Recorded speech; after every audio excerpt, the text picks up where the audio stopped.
legislature to declare Boksburg Civic Center as a precinct of the legislature for the duration of our public hearing. It therefore means stakeholders and honorable members, the rules and orders of the legislature applies for the duration of our public hearing. So we must behave in a parliamentary order in our deliberations. Honorable members, let me also highlight several apologies that we have received. I'll start with Member Mukwebo. He will not be able to join us because he's writing exams. We also have an apology of Member Albert. He's running a bit late. He will be joining us. We've got an apology of Member Adams, who has been hospitalized. The standing apology of Member Silias, and the apology of Member Du Plessis.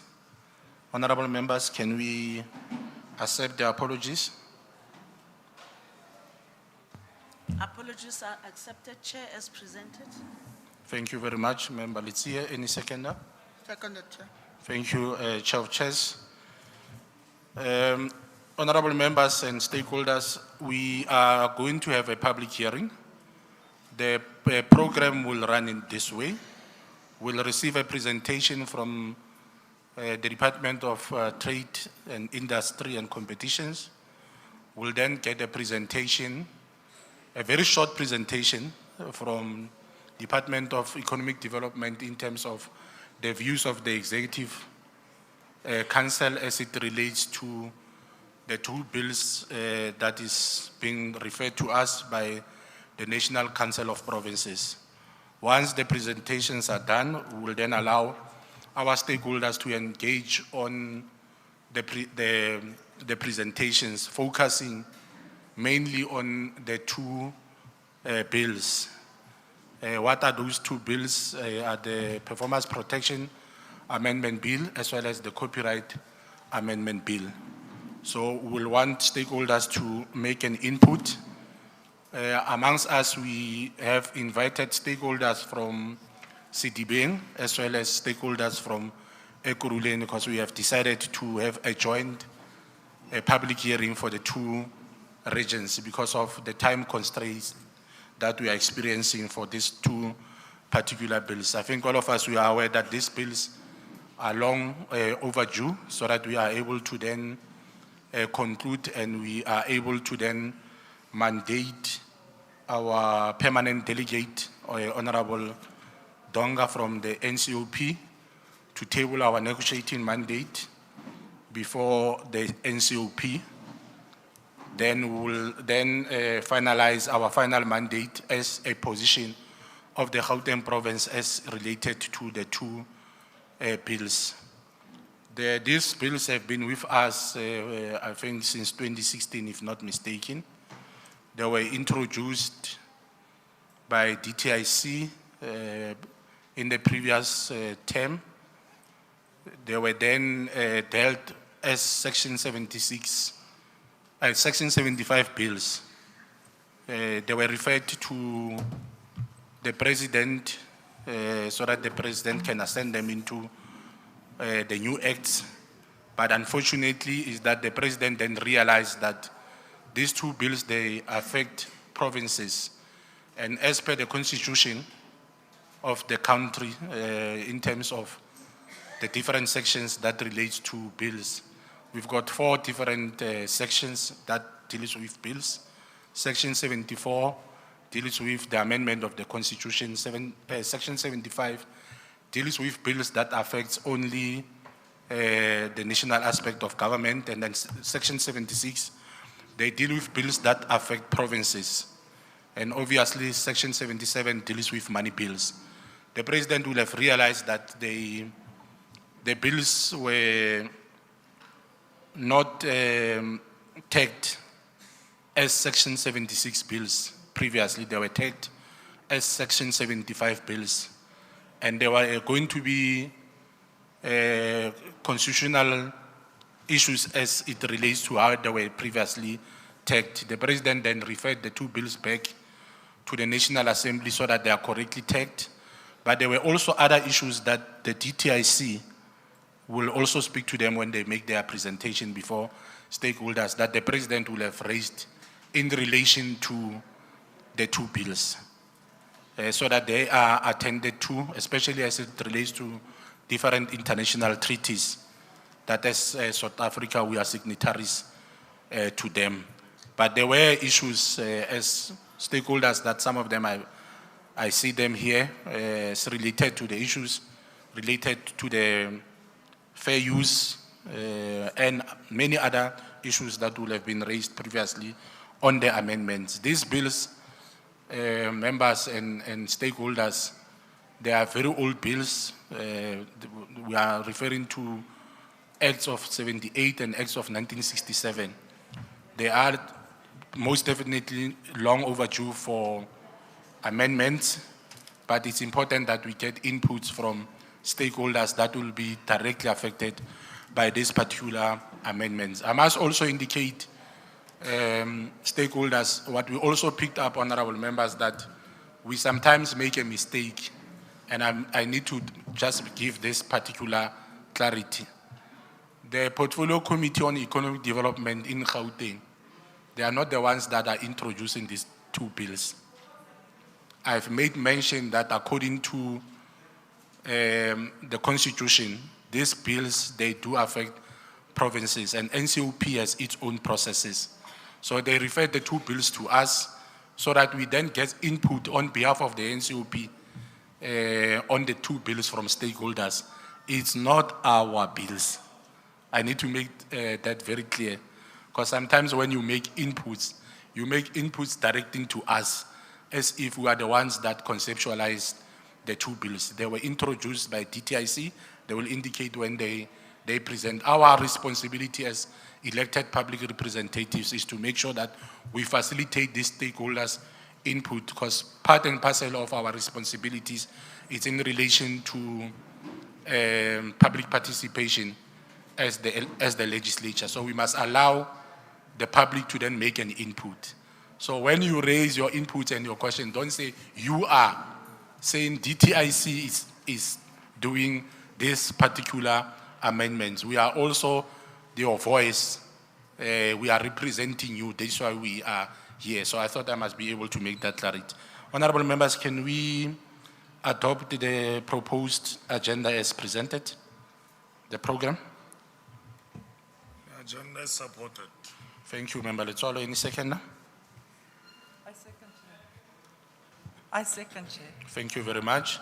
Before we proceed to allow DTIC to do the presentation, I need to make the following announcements in terms of the interpreting.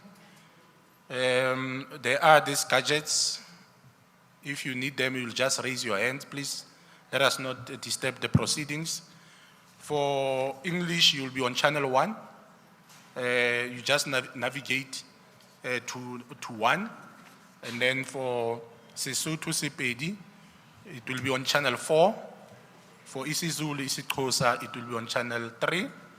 Afrikaans, it will be on channel 5.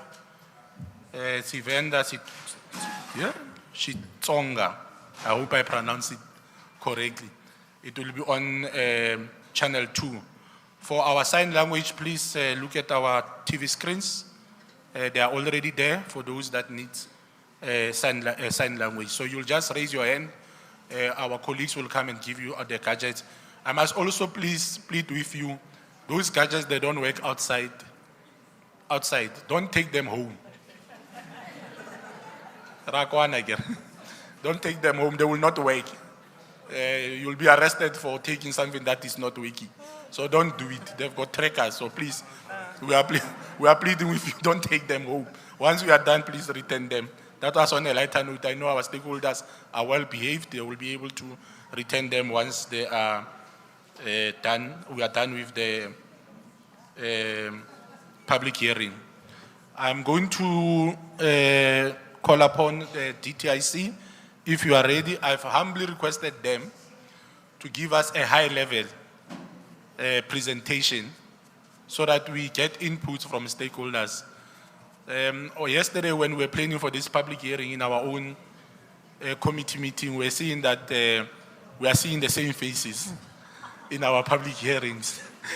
it's clear that there's a huge interest from our creative industry in terms of this particular two amendment bills that are before us. Please, with your inputs, we'll be able to either have a discussion as a committee whether we will support the bills or whether we will not be supporting the bills. But we will be informed by your inputs, and inputs that are not necessarily sponsored, but inputs that are developmental in their own nature. So we are hopeful that your inputs will assist us to make sure that where either the president signs these two bills into acts, because all of us, I think we are in agreement that we can't have, in the new dispensation, we still have acts of 1978 and 1967. There needs to be an amendment to those particular bills, but how they are amended, it will be upon you. So I'll call the DTIC. When you are ready, ma'am, you can then proceed and introduce yourself with the presentation. I'm going to request the Chair of Chairs to just chair on my behalf. I need to attend to something urgently outside. Thank you so much. Good morning, everyone. I just want to check that I'm audible, and if the presentation will be flighted. Must I go louder? Like that? Okay. Good morning, goeiemorgen, Dumela, Molweni. My name is Mishendri Padiachi. I'm from the Department of, thank you, Trade, Industry and Competition. And as the chair indicated, I'm going to give you a very high-level explanation of why we are here today on the Copyright Amendment Bill and the Performers Protection Amendment Bill. Before we start, I'd just like to take a moment to acknowledge the passing away of Gloria Bosman, Costa Titch, and Kieran Forbes, also known as AKA, and all the artists that have sadly lost their lives in the last while. We thank them for their contribution to the creative industry. Can we then observe a moment of silence for those who have departed?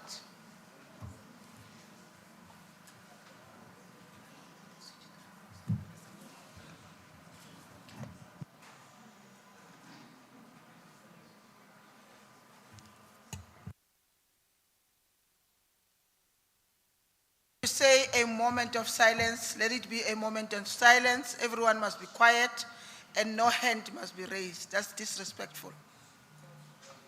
Rautlwana ke. Yeah, I saw about 3 hands being raised during that particular period. And particularly the departed. Thank you very much. We're now going to continue with the presentation. And after the presentation, I'm actually going to first allow the members of the committee to interact with the presentation.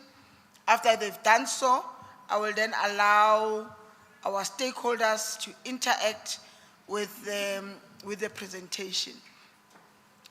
I will allow both people wanting to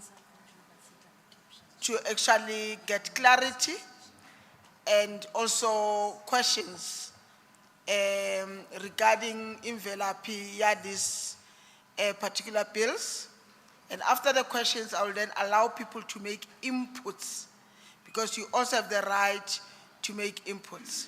And whilst we're doing that, those who need the gadgets, as suggested by the chair, will raise their hands, quietly raise their hands, and the gadgets will be given to them. And after the meeting, please leave them go stulong. Mararo bona gore wa leave go stulong and re tseba gore ro file gadget, we will definitely search you. Thank you very much. Okay, ma'am, if you can start. Thank you. Okay, so I'm going to skip a lot of the slides. I think you can see what we're here for. Let me start with a brief background. It has been told to everyone here that these bills are very, very long in the making, over a decade. They are apartheid pieces of legislation. And what this slide really does is to show the public and the members of the legislature the long process that has taken place to get these bills to where they are. As you can see in the first block, we're dealing with the Performers Protection Act. It's 1967, and the Copyright Act, which is 1978. So that is very old. And the process started in 1998, and I'm just going to create that narrative which still exists today in 2023, where our creative industry is dying as paupers or dying in poverty. That is the story behind the South African creative industry. So the DTI at the time, now the DTIC, started working on that from 1998. You can see in 2002, we went to Parliament. We had an amendment to introduce a royalty known as the needle time royalty.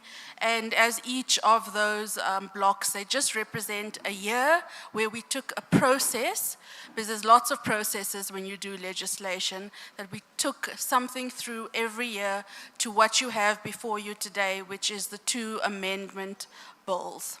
The DTIC also has a public policy on intellectual property, and I think just to give everyone a broad understanding before we continue with the presentation, intellectual property broadly means protecting the creations of your mind, any creative work. And it's divided into different categories. We won't get into that, but copyright is one of those categories that is protected by this umbrella word known as intellectual property, whether it's a song, a book, a poem, a performance, that is all under this umbrella. So don't let the fancy words throw you out. As a creative, you are entitled to protection and to be incentivized or create money from this form of intellectual property. So as mentioned, the bills did pass the National Assembly. However, the President made a decision to return the bills back to Parliament. And these are just a few of the reasons why he made that decision. Firstly, it was seen, as discussed, that the bills were tagged incorrectly. So that's why we're here today. It's now going through the provinces, affording everyone, every person, the opportunity to input into these bills. Also, in terms of the Constitution, there were concerns by the President that there would be, also again, big words, deprivation of property. In other words, that certain provisions in the bill affected others, depriving them of property. And why are we saying that? Because of that umbrella word I used, intellectual property. And creative works are seen as a form of property. So that is also currently being addressed. The third issue was that the minister was given too many or broad powers in the legislation. I'll explain in detail why that was done, but that was one of the reasons the President sent it back, that he felt the minister had too many powers in terms of the bills. The other big word, and I'm sure everybody's heard it, and it's quite a contentious issue, is fair use. These are one of the grounds that the President referred the bills back to. Again, I'll explain it a little more in detail in the slides, what fair use is and how it raised concerns. But what I can say is that it is a very divided issue in terms of the bills. You have those who support fair use and those who are against it. Linked to fair use is the copyright exceptions. These were also raised.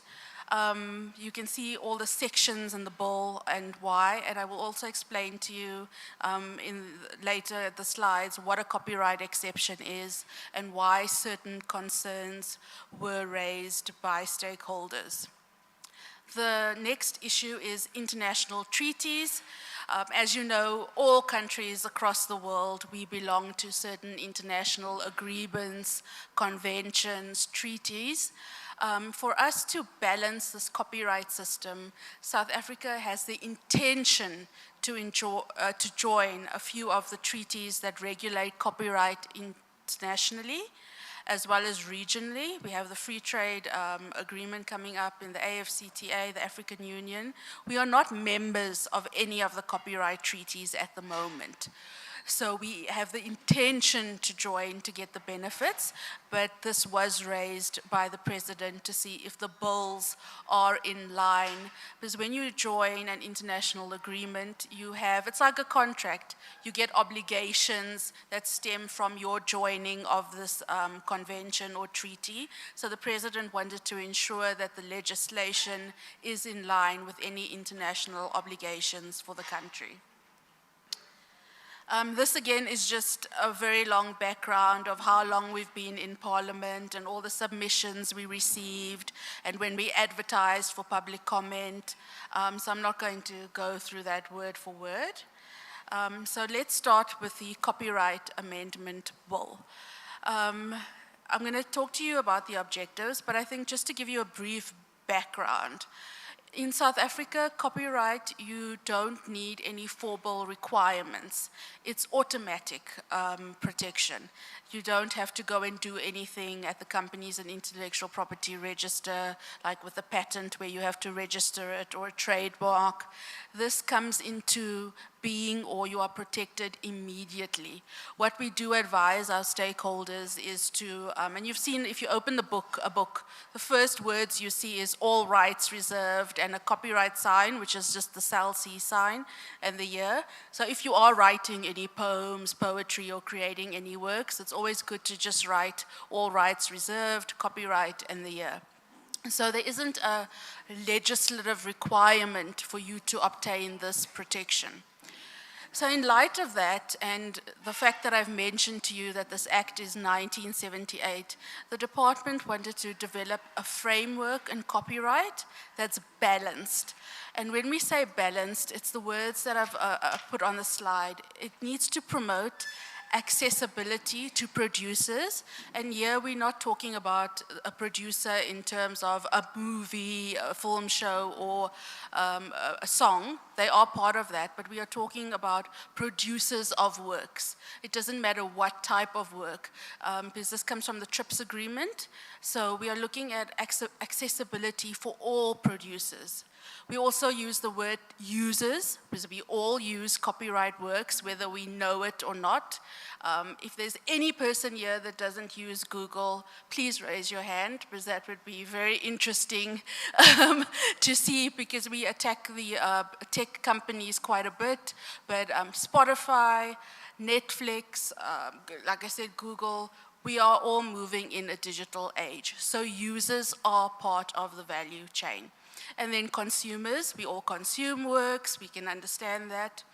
And again, these critical words, in a balanced manner. We're looking at all the role players, how they are affected by copyright, and how we can balance what the status quo was in 1978 and bring it more up to date for 2023 and beyond. And what's also very important, there's the last sentence, is that we want to empower all the citizens of South Africa. I've been listening to a lot of the public hearings, and many of the stakeholders say that you just need matric and you can come and work for us on a stage and a set. But we are saying job creation should go further than that. It shouldn't be coming and working on a set and knocking a few nails or whatever. We should empower our citizens to be more than that, to contribute to the economy, to get the GDP up, to get creativity up, because when innovation and creativity goes up, so does the GDP and job creation. We are also introducing matters dealing with collective management. So when you're involved in this space, especially in the music industry, you have what is called a collecting society, and they will collect your royalties and manage certain aspects. And currently in South Africa, only one collecting society is regulated by the Act. The rest fall outside of regulation. We also found a lot of problems in that space. So what the law is saying is that all collecting societies, no matter what industry they come into, they need to all be regulated in order for us to see the money flowing to where it needs to go to. The next point is looking at the protection of works and authors in the digital environment. We all know, I think the knowledge economy is long past. We are in the digital economy. You have authors, producers, creators working in their digital environment. Some of the treaties that I mentioned they notice the internet treaties. So we're looking at protecting authors in the different digital space as best as possible, considering the limitations and how fast and rapid technology moves. And then the next point, which links to what I said to you about the minister having these broad powers. The bill provides for standard contractual terms to empower authors when negotiating contracts. So to explain this on a high level, the DTI had a commission by Judge Ian Farlam. And this commission looked at the music industry, but it also looked at the contracts. So I think when you're in this industry, and it is a business, and many of us, even myself, we don't always understand what is in the terms and conditions of a contract. What are the clauses I can have in a contract? What should be there? What shouldn't be there? And there were basic clauses that the report recommended. For example, there should be a cancellation for both parties. There should be dates of when there could be payment. There should be a dispute clause. So to balance the field, again, the word balanced manner, we introduced a provision where the minister would have those minimum standards of protection. We're not saying we're interfering with the freedom to contract, because that is the argument. We're saying that there are basic protection mechanisms or minimum standards that should be in any contract. And we want to ensure that those working in this industry have those provisions in the contract. And that was for minister to regulate and ensure through regulations that this is adhered to. So that is how it came about, and then the counter-argument was that a minister should not have such broad powers in a piece of legislation because it interferes with the freedom to contract. But this comes off the back of the industry suffering for many, many years through contracts they didn't understand at the time that they signed, contracts that are in force for a very long time.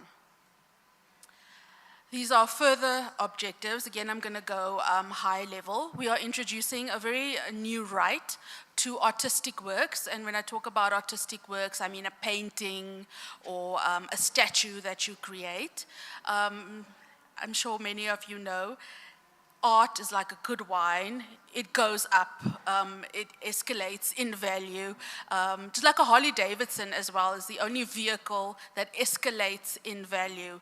And what we have seen, and it's done in the EU and other countries, that when that work is sold, you may have sold it for a very low rate at the time, and you wouldn't know that you were going to be a very famous artist who created the most beautiful painting ever, and that painting could be worth hundreds of thousands, if not millions, 10 to 20 years from now. And what the bill has introduced, that after that work has originally been sold, there should be some royalty that goes back to the person who originally created or painted that work. Now we come to the sticky one, which is fair use. And what that is, I'm not going to read all that's on there, reproduction, and confuse anyone. So as a general practice in law, every law has an exception. And as there are how copyright works, there are certain exceptions to copyright, where the work can be used with a fee or without a fee. We currently have a fair dealing system, and we are moving to what is called a fair use, or what we've recommended. It allows certain categories of work or certain users to use a portion of the work without paying for that work. Now, why do I bring this to you? We have students who are struggling, who cannot afford textbooks. There are licensing issues around that. There is also you build on the work of someone else. As artists, you could be inspired by another person's work, and you could create a completely new work from that. And you don't want to be caught in copyright infringement or court cases. So we have added an exception to say that in terms of teaching purposes, research, education, also the rapid advancing of technology, if you look at text and data mining, that there should be this exception that the work can be used, limited, not all of it. We've also introduced safeguards to protect the use from copyright infringement. And one of the reasons is to address our problems in terms of education. Look at UCT's library that's burnt down. None of those works will ever be saved. To preserve our culture, our unique heritage, education. But also in the USA and other countries that have the fair use system, you see growth and innovation and development going at a higher rate. And then linked to that is the next one, which is the exceptions and limitations and what I've mentioned to you for education, libraries, archives. So to give you an example, a library at this moment, if they have a book and they only have one copy and they need to put it into a digital format, that is a copyright infringement. They can't save a part of that book or that book in a digital form because in terms of a 1978 Act, they're infringing. So we're saying let's have an exception which will allow libraries to preserve work, preserve our culture, and be able to move things into digital formats. It's the same with private use. Anyone, and you don't have to put your hand up, if you've gotten a book on WhatsApp via PDF, that is a copyright infringement. The minute you forward that PDF and share that author's book, you are all of us, you know, there's an element of guilt, and it's a criminal offense to do that. So we're saying let's move with the times and have certain exceptions, so activities as users, creators, even businesses, that we are not guilty of a crime when we are involved in certain activities. And then the rest of it is about royalties, just to make sure that there's an equitable sharing of royalties for those in the different industries, whether it's a literary, music, artistic, audiovisual, or film. We've also said that there should be a copyright tribunal. Currently, the one we have is very limited in scope. We also know that it's very expensive to go to court. So the bill has introduced a tribunal system, which will be a court of first instance, and that will assist those who have issues with a contract issue, etc., in the bill. These are just the names of the treaties we intend to join. As I've mentioned, they are just for the benefit of performers, audiovisual performers or actors, copyright, the Marrakesh Treaty, which is for the blind and print disabled. In South Africa, if you have a print disability or if you are blind, you are infringing copyright if you try and get a book in terms of Braille, etc., and you don't have the license. There's a lot of red tape around it, and recently the blind won their constitutional court case. It was a full bench decision where it was found that the current Copyright Act was unconstitutional. So that the bill should have these exceptions for those who are blind. But what the DTIC has done is that we've said it's not enough to just cater for the blind. You need subtitling when you are deaf or hard of hearing, dyslexia. There are those out there with learning disabilities. So the bill has exceptions for a wider category of disabilities. So those who need access to books, to study, any sort of material that is protected by copyright, it will cater for all disabilities, and we believe that is in line with the Constitution. We're not only looking at the blind, we're looking at everyone. And that was also, I'm proud to say, because I was part of that negotiation, it was an African group position that was pushed in Geneva. So these are just the structure of the bill. It goes definitions, and that is just certain new definitions that have been added in the Act. Scope of protection, it just says what copyright is and how it is protected. But like I mentioned, there's no formal requirements if you need to get copyright protection. And I'm not going to go through all of this block by block because it's literally just the very technical sections of that legislation, introducing the new rights that come from the treaties, introducing the exceptions. It's all the legal jargon and technology. So I think we'll just skip these slides. And you can see, if I'll go back, it's just a common thread. So you'll have certain sections in the bill, 6A, 7A, 8A, 9A, but they all deal with the same thing in a similar manner. It's the sharing of royalties. So whether you're an author or performer and you're with a record company or a producer, that whoever is in the value chain, everybody should be able to earn an income from the work in whatever format. The bill does prescribe royalties, and there is some debate around the word equitable remuneration being included. These are all issues we can look at, but the crux of the matter is that there should be a sharing of royalties. If your song is played on the radio, for example, you should be able to get a royalty for that music being played on the radio, for example.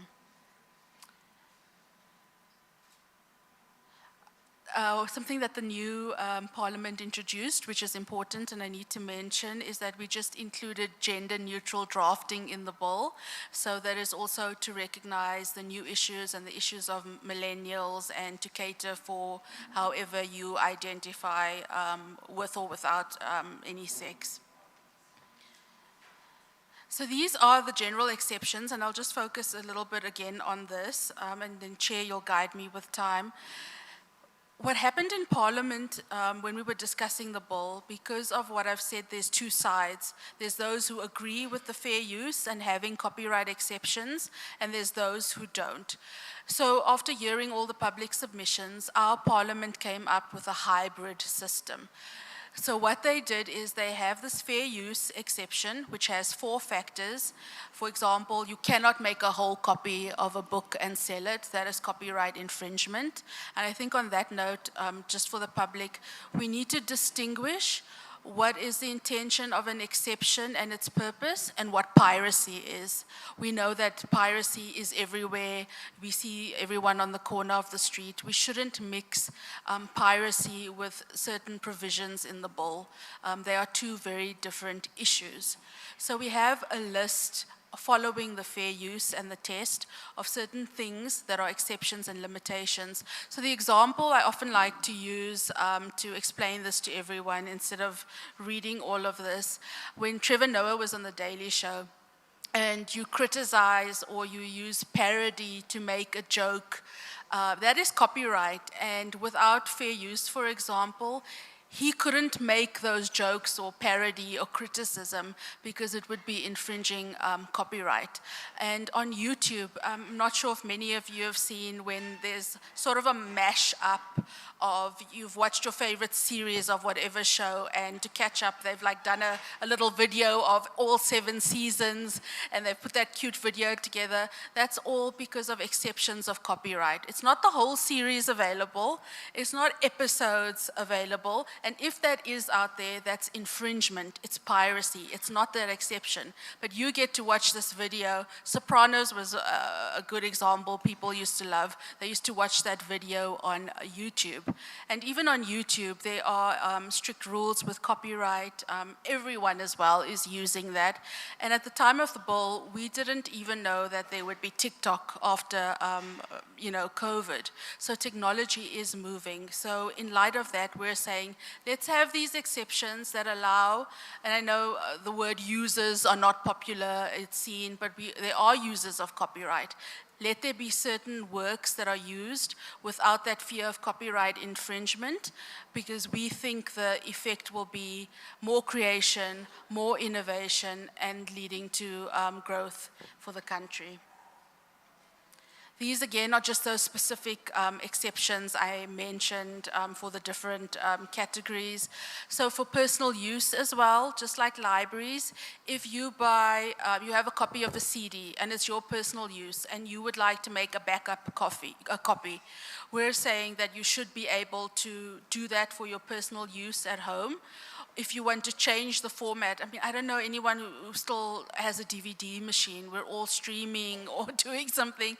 But if you needed to, like, save your favorite episode of something on a DVD before your toddler cracks it or something, you should be able, as a personal copy and a personal use, have a backup copy at home without fear of copyright infringement. So those are the small nuances that the bill has brought, because in terms of the current act, a lot of this is infringement.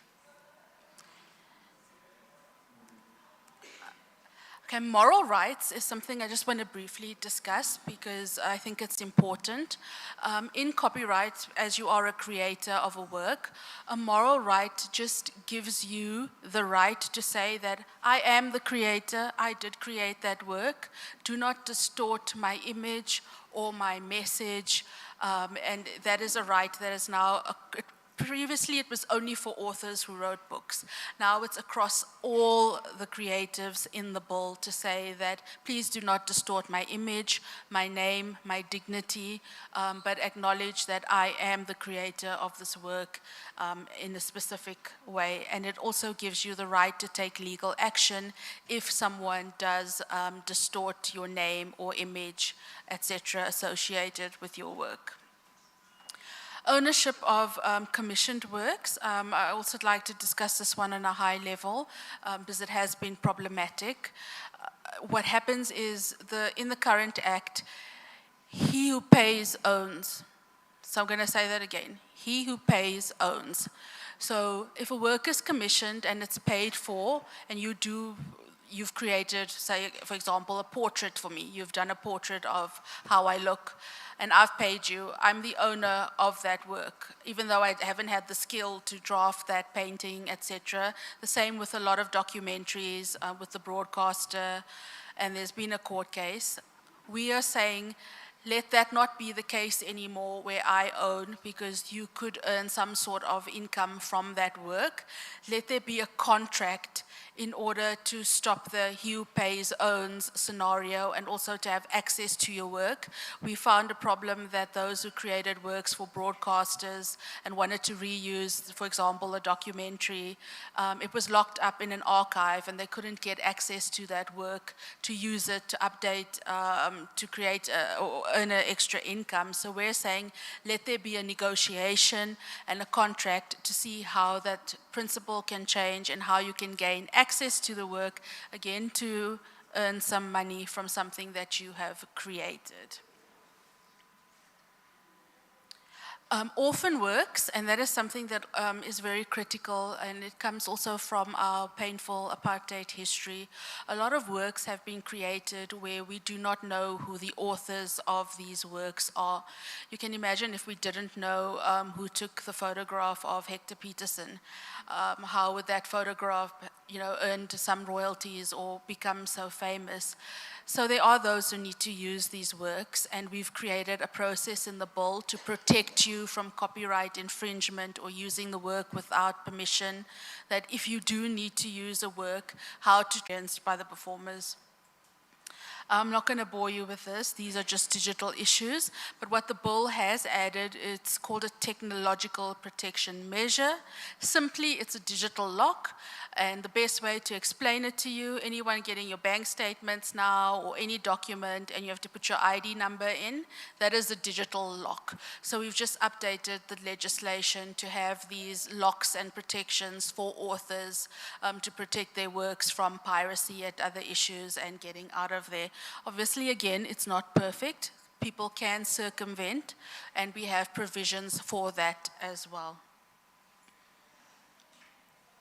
Then I'm not going to go through any of these. These are just very technical clauses. And again, just to stress that there will be a copyright tribunal that will be able to deal with all matters in terms of copyright, because currently the scope of the tribunal is limited. And the last is just regulations. We have introduced, and there is also a bit of a sticky issue around certain of these issues, unenforceable contracts, etc. We have said in our bill that any of the rights stemming from this bill, there shouldn't be a contract override. In other words, if there are rights stemming from the bill that provides you with more benefits, whoever you are contracting with shouldn't contract you out of those rights that are in terms of the legislation. So, but that is also getting a lot of heat, the contract override. Then we go to the second one, which is a lot quicker. It is the Performers Protection Amendment Bill. That is even older than the Copyright Act. It's a 1967 piece of legislation. One of the reasons we've updated is it looked predominantly or mostly at producers of music, sound recordings, and we needed to bring the actors into this legislation. How it came about, and I think we all remember the Generations issue when all the actors were fired. So they did go around to every department, and we can argue that it was an employment issue, etc. But the DTIC looked at the Performers Protection Act, and it looked at the Beijing Treaty, which is for actors, and how we intend protecting those who are going into this industry. So we have now added them into this legislation to protect them, to ensure that they also earn some sort of income, because shows are repeated, shows are sold to other countries.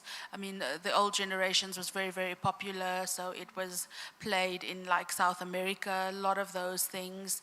And if you look at Nollywood, Bollywood, a lot of success in other areas, we had to bring performers in audiovisual into the legislation. So again, it's providing economic rights. The moral rights I spoke to you, the same now will apply to an actor or a musician. Please do not distort my image, don't use my name. For example, you take my name and you go and use it in a racial slur, and then I get a lot of, hate on Twitter. You won't be allowed to do certain of those things. So that is the objectives of that bill. We also are providing for penalties and offenses if anyone does infringe anything in these two pieces of legislation. They will be held liable for criminal offense, which is jail time or penalty or both. And that is just this. Again, the issue of the contracts comes in because you have another set of group of performers that will also need guidance in terms of how they should negotiate their contracts or what those minimum standards should be. Again, this is just the structure of the bill in that technical format of how we work. It's definitions that we've added. And I'll just mention the one. So the definition of performer, we've actually taken from the treaty that we intend joining. We're getting a lot of slack on this in the public hearings, whether extras are, part of this, etc. And I think just to say that I think in any show, if you look at it, you know who the main actor is. You know who's actually performing versus who's sitting and reading a newspaper in the background. And we crafted this, taking it from what is international best practice when we looked at the performer and how to define and engage that. We've also added those digital locks that I spoke about. We also have a tribunal now so that the different performers, whether you are audiovisual or musician, can also approach the tribunal. So that is what that is saying, what the bill provides for. And again, as I've explained, the moral rights, the sharing of royalties, and all of that is just included. These are just the legal jargon and the format of the bill, because it goes clause 3, clause 4, clause 5. Yeah, and I think that is the high-level explanation of the purpose of this legislation, how we got to developing this legislation. It's been a very long process. I have to also say that very few of the intellectual property laws have actually been amended in the country. You have the issue of medicines with patents. The copyright has survived a lot in Parliament. It's still hanging in there. It is to address the balance between multinational companies, other companies, and the performer.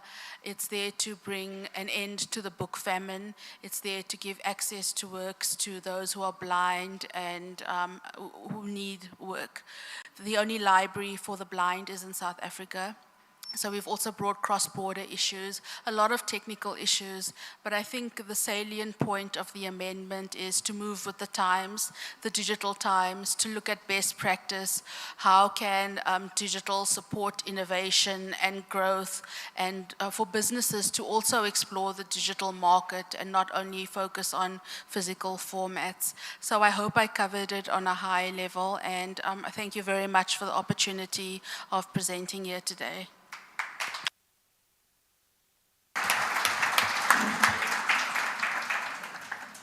Thank you very much for the presentation. May I then check if there is any questions or comments from the honorable members?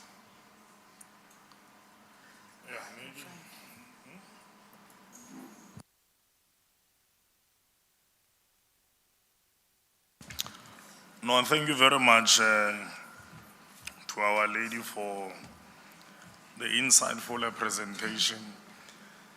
It's quite a contentious, subject matter, to be quite frank.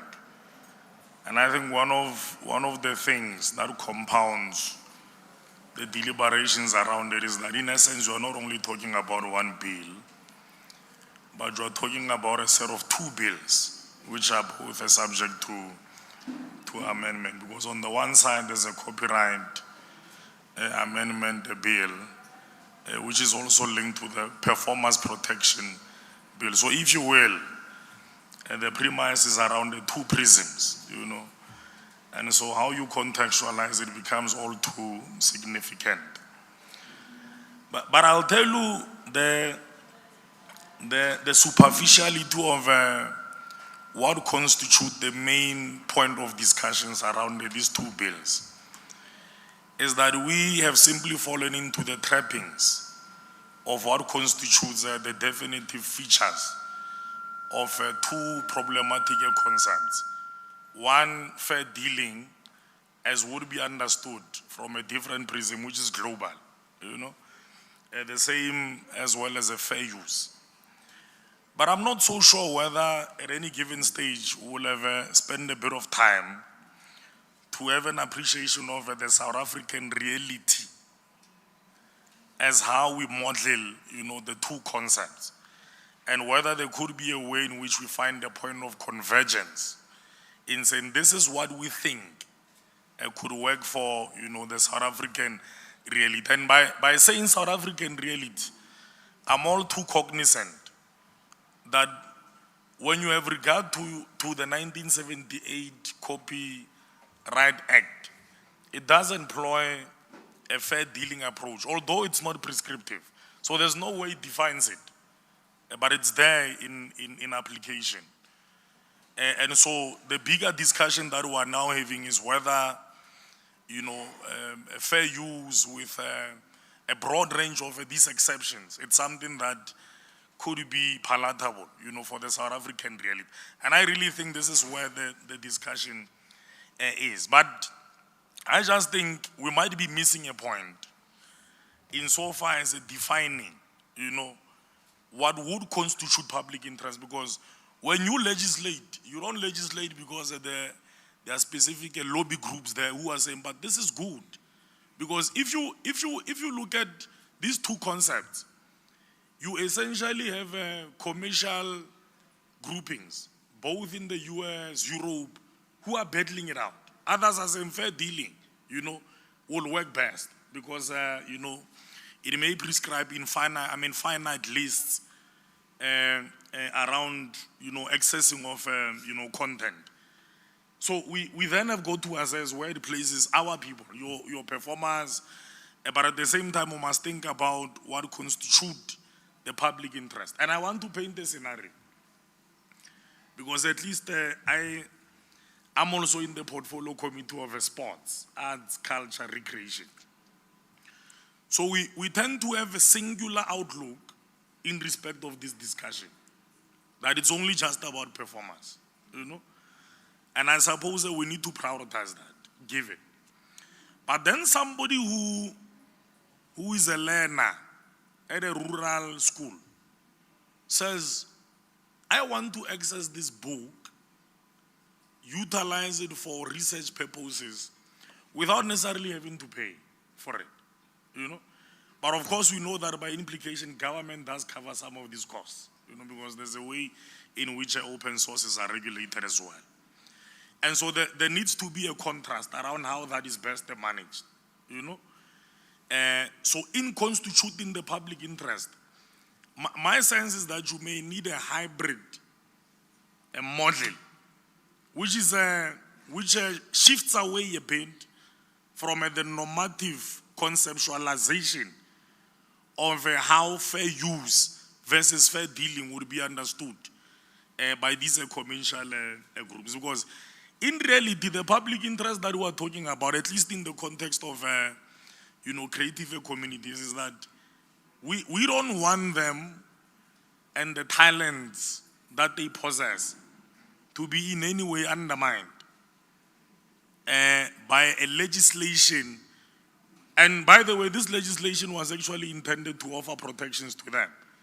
It was never at any given stage intended to beneficiate people who might want to access our content, you know, based on our own realities for their own selfish, you know, appropriation. I don't think it was ever intended for that. But how do you then strive a balance so that all other areas of utilization that relates to the use of, you know, content, whether it be within the performing art spaces, whether it be within the you know, material linguistics spaces that we should be having. So I'm not so sure how far we've gotten to finding a point of convergence, you know. So if we're saying fair use, because in itself it presupposes that there should be a broad list of exceptions, which might not be workable. Because no one person is going to follow up. They may not necessarily have the means to follow up. If something is retrieved ashore, you would never really know what happens to it. If somebody who stays in the States gets to have access to this content, they may just manipulate it and then later on present it as if it was their works, you know. So how do we offer those protections if our preference is that there should be fair use, you know? So we really need to have that honest discussion. Protections, you know. And this will obviously go hand in hand. Although you say South Africa is not a party to, you know, a number of treaties. But what I do know is that your world intellectual property organizations, we subscribe to them. I'm not so sure whether it's in the form of a treaty. Your performers and photograms, is it photograms, a treaty, we still subscribe to it, you know. The TRIPS agreement, all those are binding on us, you know. So the discussion or the deliberations also needs to be underpinned by all these realities and what South Africa subscribes, so that we don't miss the point about where we are. Otherwise, these are a cohort of people who were initially intended to be protected by these two bills might likely be at the adverse receiving end of it. And I don't think that would have been the intention. So we want you to assist us to assist them, to have a legislation that is much more responsive. It may not necessarily strike an equanimity balance, but at least it must strive to offer the necessary protections whilst demonstrating how else other areas would be best managed. And I think I would have wanted you maybe to just give us a sense around how best to meet at a point of convergence.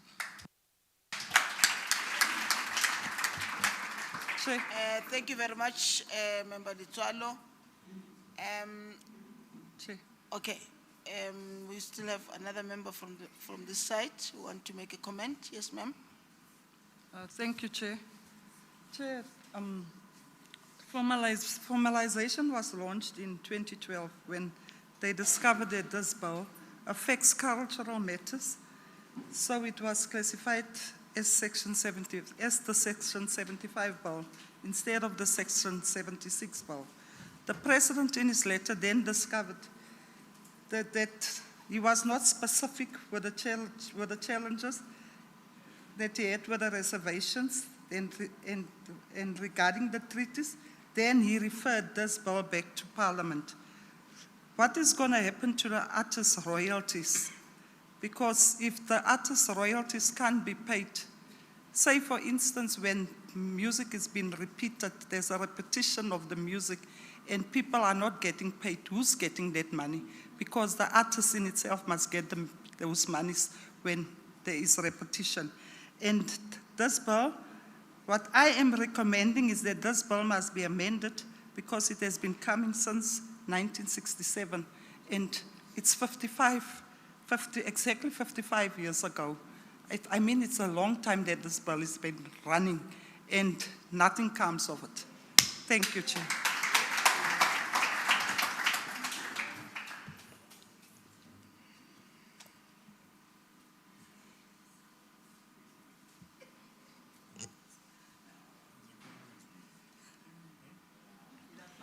Any else?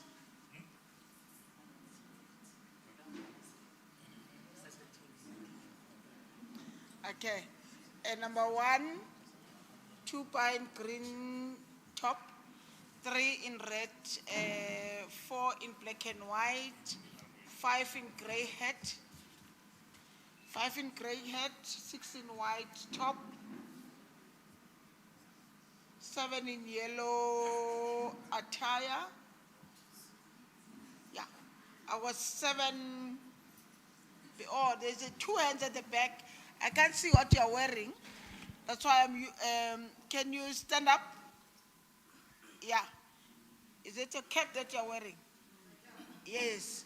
You are number 8, sir. And then there's someone just a little closer to you. I think he's in a gray hat. He's number 9. Those are the hands that I have. Can we then agree that you are not going to be like Advocate Letswalo? When they summarize in court, they do that. So please, we're not in court. Please be considerate of other people use, be short. But angisho ukuthi ungakhuluma into ofuna ukuyisho elokhu. So please, can we ungalinge ofane nobaba uLetswalo? Thank you, Chair of Chairs. No, but so as long as it took, but you know, it made good sense. Thank you so much, Chair of Chairs. My name is Tebogo Statu. I'm a singer, songwriter, composer, performer, activist, not a lobbyist, activist. So thank you so much for these deliberations. I always want to speak first because of I like setting the tone without managing people, but this bill, as the honorable members have put it, and Ms. Hendry would know the kind of activism I do. I've been on both sides, so I know. I've been on the side of opposing and I've been on the side of supporting. And I've come to a point where I've realized that it's taken so long and we're dealing with very old bills. They are not fit for purpose, for the digital age. We need to change them. The tragedy would be for us to start the whole process again. So we need to deal with highly contagious issues before the bills can be assented to. And like I said in the previous deliberations, I still am not happy that it took 15 months for the president to return them back to Parliament. However, it's understandable. I also want to point a finger at the DTIC for actually having taken them wrongly. Because of the fact that we've had to change the tagging, it means that something it was needed to be done so that they can come back to the people because of this affect arts and culture broadly and heritage. So my point and contribution here is, number one, we need to deal, before before they go back to Parliament, we need to deal with contentious issues. The issue of fair use, I know both sides have a very convincing argument on why it should be, fair use should remain and why fair use should not be there at all. And I think, as Advocate Lizol and Honorable Member there, we need to protect creatives more than anything. That was the whole reason why the bills were brought forward, to protect creatives. So we live in a highly digital age. So we must not make it easy for people to infringe upon the rights of creatives. And yes, it is the onus should not be on the creative, on an artist, to go to court to contest that you've used my works without pay. So because of litigation, as you know, is very expensive. So I appeal that, the opposing sides, and particularly to the legislators, make sure that we fix the contentious issues, because we do not want to end up in the Constitutional Court, number one, but number two, we do not want to start the whole process all over again. It's taking far too long. Thank you very much.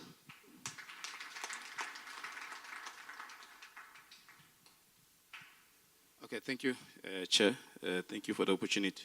My name is Eddie Ngomane. I'm a Regional Secretary of CIFSA in Ekurhuleni. I'm a television producer.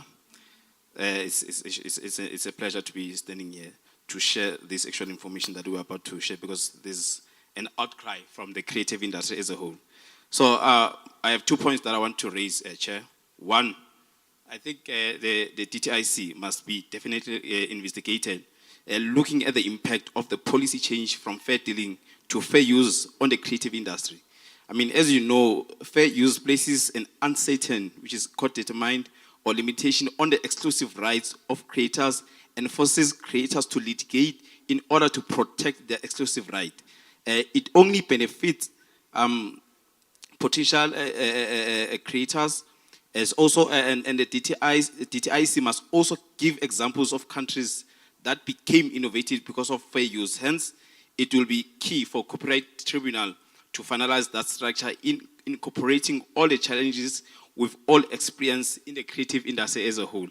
And my last point, Chair, I think the sooner we also collect the database of all the collecting societies, because I mean, there's quite a number of examples that we can make here.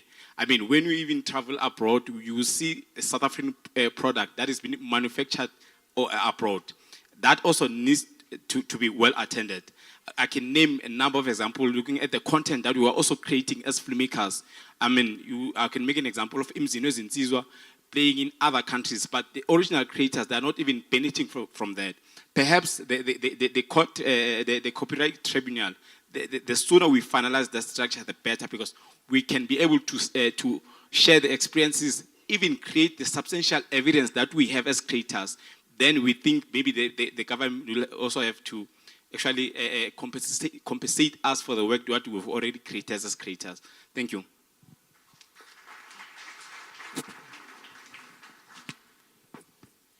Greetings to all. The name is Rani Lachman. I'm actually from Actonville, Benoni, Whiteville. I'm a CCFA leader for Heritage as well. And I work with the social development with SAPS of Benoni as well. I see on the Act, which is amended for the Constitution, the Act and the Constitution, there's nothing that's mentioned about our youth. The generation that we're looking at in the Act or the Constitution or the Amendment Bill has been our forefathers. So on my generation, there's nothing, that's still following. But on the youth, what is there for the youth? That our youth is so suffering in this world. So how are they going to even acknowledge the Amendment Bill? Thank you.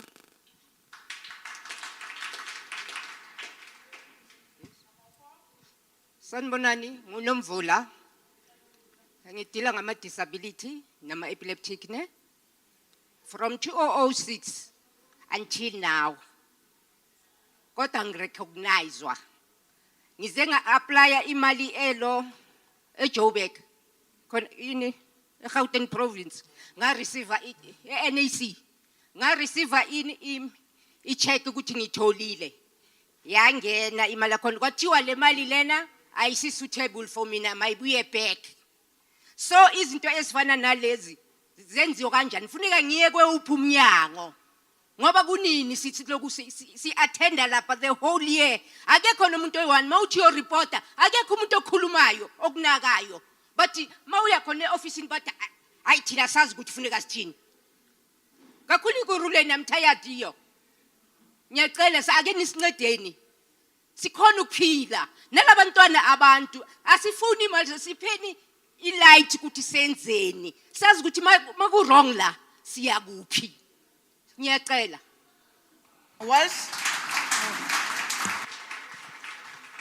Before licede ukushaya izandla zenu. Labantwana laba njoba udila ngabo benzani? Oh, okay. Those are the things that they do. Okay, thank you very much, ma'am. I think maybe it's about social development or it's about this particular. Yeah. No, thank you very much, ma'am. I think it's also good to see me. So I see very cool and collected. Thank you very much, sir. You're number 5. Thank you, Kokeli Nyabo. Sanbonani. Ustumo wakamabuya lokhulumayo. Ngihlala ubuye Fosloras. You're never number 5, sir. Ngihlala u5 Fosloras. Zakwenza number 6 baba, go right. Okay. Ngiyanizwa zinkokeli. Ustumo. Yebo sisi. Ngathi wena ustumo ngempela. Ngike ngakukhomba. Sisi. Angizange ukhombe. Ukhombe. Stumo yangisukela unumber bani? Number 5. Number 5 wami ubegqoka isigqoko esigrey. Alright, ngicela silungise masinya ngidlule nkokeli kahle.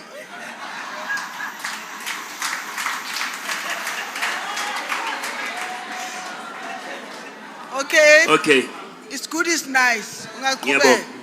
Ngiyabonga nkokeli. Ngo-2010 ngiyangalimala emoyeni. Umfowethu olama mina ube nama degree ayi-10. Basha eFosloras, cishe nje Katoras, ngabantu abasha. uNkulunkulu unginikeze imibono yokucreate ama-jobs. Uma ubaba uRamaphosa we-national ingangibeka la, inganginikeza imali abafunayo, banginikeze imali encane, ngingaba-createla ama-jobs with 30 million people in South Africa. Abantu njengoba ngikhuluma bangabona ukuthi ngiyahlanya the way ngikhuluma ngakhona. Nginama-visions engaziyo ukuthi sure if they can give me Department of Environment, nginga-createla abantu abaningi kabi imisebenzi. I do not blame i-government ngokukhipha ama-350 nikeza abantu. But give me kwaba useless ukuthi bakhipha abantu ama-350 banikeza abantu just nje for. If bewayuziwe lama 350 ukuthi mhlambe manje ngaye esikolweni esithize nenze ukuthi nenze mhlambe ni 100 then ningathola lawo ma 350. Ezinye zezinye izinto ziyadinga ukuthi abaphathi bethu government yethu mayikhona nathi lapha esiphansi ku local government basinake sizwe nama views wethu bazi ukuthi sikhuluma sithini bawathathe bawabone. Uma Department of Education yanginikeza nje stage sokuthi Mr. Mabuya come up with jobs, I promise you 20 million jobs I can come up with. Abantu basebenze. Njengamanje inhlangano yethu organization yethu ihlambalazeka ngokuthi abakwazi no create ama jobs. Abantu njalo kukhulunywa ngama jobs ngezinto esingazenza sikhona ukuthi ama jobs singawayenza.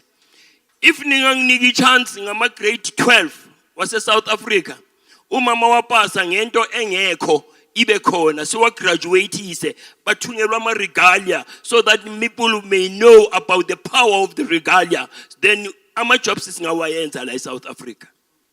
Abantu bangawuthola umsebenzi, ama matric wethu mawaqeda ukuthola ama results singawa graduateisa. Okunye baholi bami sengihlala phansi bantwana basekhaya, mina ngumuntu wama visions. uNkulunkulu ngiphila ama visions. Ezinye zezinye izinto ezikhulunywa abantu ngaphandle ngegovernment yethu yebo ezinye ziyiqiniso but izidinga thina abantu ukuthi sizilungise. I think lento yokuthengiswa kwama license because abantu abaningi abadriver la ngaphandle baphethe ama license okuthengwa. When it is December, uma silalele uMinister of Transport lapha bazontshela bathi stop drinking and driving. but ngeke basitshela ngama license athengiswayo kuma departments abantu kuma license department akhona. How about if singathatha abantwana abancane baqale from ezikolweni ukufunda ukudrive ngekari zamadradi kunama empty space amaningi awunokukhula la ngaphandle angayenza kube indawo zokufundiswa abantwana ukudrive. Umntwana makaphuma ku grade 7 sekane learners. Umntwana makaya ku grade 12 umntwana sekawuphuma ane license. Rather than ufuna umsebenzi kutholakala indaba zokuthi do you have a license? No, stand aside, you don't have a license. Abantwana benza izinto ngiyabonga ningangihleki ngizanishaya mina. Bengicela ke baphathi bami ukuthi ngiyacela sivumeleni ukuthi nihlale nathi phansi sikhulume siviewe ama ideas wethu. Let's ama ideas wethu and let's come up with something new in South Africa. Ngiyabonga. Thank you very much. Siyabonga baba uSidumo, real creative. It's good, is nice. Number 5. Ray head. Sanibonani Baba uSidumo Dumela. socela inamba yakho na unikeze baba uLtswana. Ungasha khona ungaza khona manje uze la kubaba uLtswana uthatha umnikeze inamba yakho. Sengikhokhasile naye. Baba. Sanibonani Dumela. Good morning. First of all, I would like to take this opportunity and thank the legislature and the DTI to be here. My name is Albert Mwandlo Visbongo. So, but before I can just go further, I've got just a concern. As Mr. Macheke said, we must direct it to you, DTI. Because according to my knowledge and according to my involvement within the transformation, because I was the part of the transformation task team, arts and culture. So you might take what my colleague says here as maybe a joke and what Mama said as a joke. As a black people of this country, we are sick and tired of rhetorics because we are rhetorical kind of a people and documental. No. Give me a chance to say. No, I said it's a concern, and a concern is meant to be like given a chance to be. Yes, I'm right view. Yes. Thank you. Yes. Yes. Nothing that was said in this meeting is a joke. Nothing. No, okay. Hence people didn't laugh, and no one here in front laughed. Yes. So every idea. No, it's a pep talk. No, Don't just take it serious. Yes. Every idea that is presented here is taken serious. Yes. That is why when we don't understand, we ask a question. You remember we asked Mama a question? And Okay, she responded.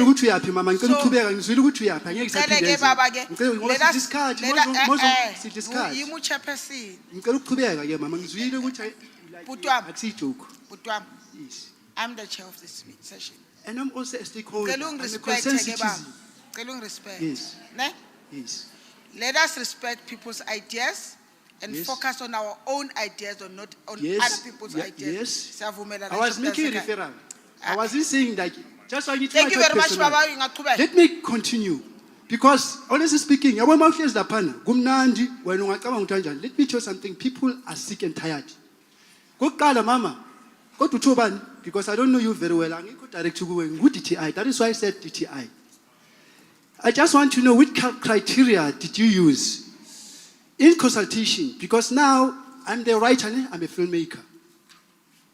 So if we can just, like my brother Eddie, he spoke a mouthful. There is nothing that happened. We have been like, you can amend this constitution 1967, 1964, 1998, whatever. But if there is no decisive measure on how to implement that, we will come time and time again next year, we'll be saying the same song. So I just want to know, you as a DTI, what measures or what criteria did you use? Because number one, you are addressing us, the victims. What about the broadcasters? We don't have the broadcasters there. I don't know if they are there, but I don't see any representative from Stekenica, any representative from any other broadcasting entity, your production company, all the stakeholders that you have mentioned here. They are not here because they are the culprits who are actually continuing ravaging our industry. So where are those people? Because you are addressing the victims here. You understand? So this mandate actually seems like it's soothing us, giving us the hope, like a manna in heaven. I don't know when shall that manna come. Understand? So next time when you come here, that's why I'm saying it's a concern. Next time when you come here, make sure that you bring the culprit, those people who are causing our industry to suffer. If you can take the issue of Chico Twala 2021, when he closed the MTN and multi-choice alone with the money that went to Dubai, and with the NAC, I closed the NAC, National Art Council. There's a lot of corruption that is happening. Last year, if you can just Google, you see, 68 million is being taken and it's going to other unnecessary financial revenue. So what I'm trying to say, guys, let us advance the livelihood of South Africans. Otherwise, and I'm telling you, time bomb is ticking because poverty, now, if you can just Google, 60% of our people, more particularly youth, are unemployed. Whereas there's a lucrative amount of money that is going back to the treasury. Now, when the bomb is about to explode, you come and then you say, hi, halabaloo. Now we come with this mandate that is going to advance our life. So I'm pleading with you that, guys, let's stop wasting time because people are hungry.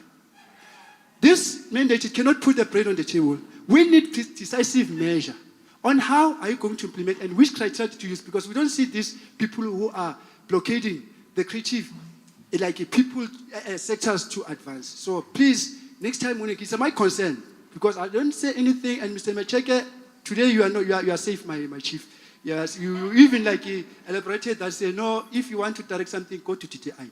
DTI is favoring the white people. So I'm sorry to say this. That is why we don't have them here. They are not white because they are well up. Sorry to say, you are white. But they are well up. Yeah, they are well up. Because this economy, it doesn't favor us. But after 30 years, next year we are going to measure 30 years in the democracy. But the black people is wallowing in the poverty. And yet we say we are transforming. My brother. So, my brother. Yeah, thank you. Let me finish the second. Let me talk because I'm a wounded No, anyane. Yes. Anyane. Yes. Agere in meetings, we must respect each other. What respect? What No, disrespectful wait, marriage that I mentioned? We are going to explain to you. Yes. Other people of color, you don't disrespect anybody. Usaramoto, hey, you are a white. We don't do that in meetings. Okay, can I ask a question? Yeah, we respect everybody. But when according to you, irrespective of creed, irrespective of we respect one another. I respect when the reason why we're here is to listen to you. Yes. The people who make the laws are you. That is why we're here. Yes. You see, but ultimately, whatever inputs that you are going to make are recorded. Yes. And these inputs are going to be taken up. And by the way, don't even assume for a second that we are not on your side. We understand your frustrations. And that is why even in our own articulation, yes, we understand them.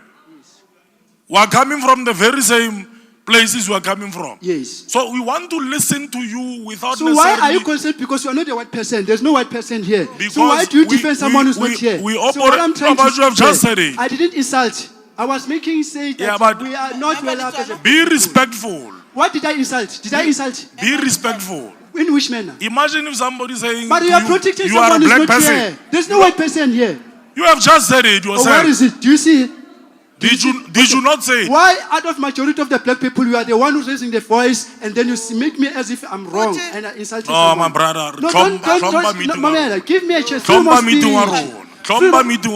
on black. I respect it.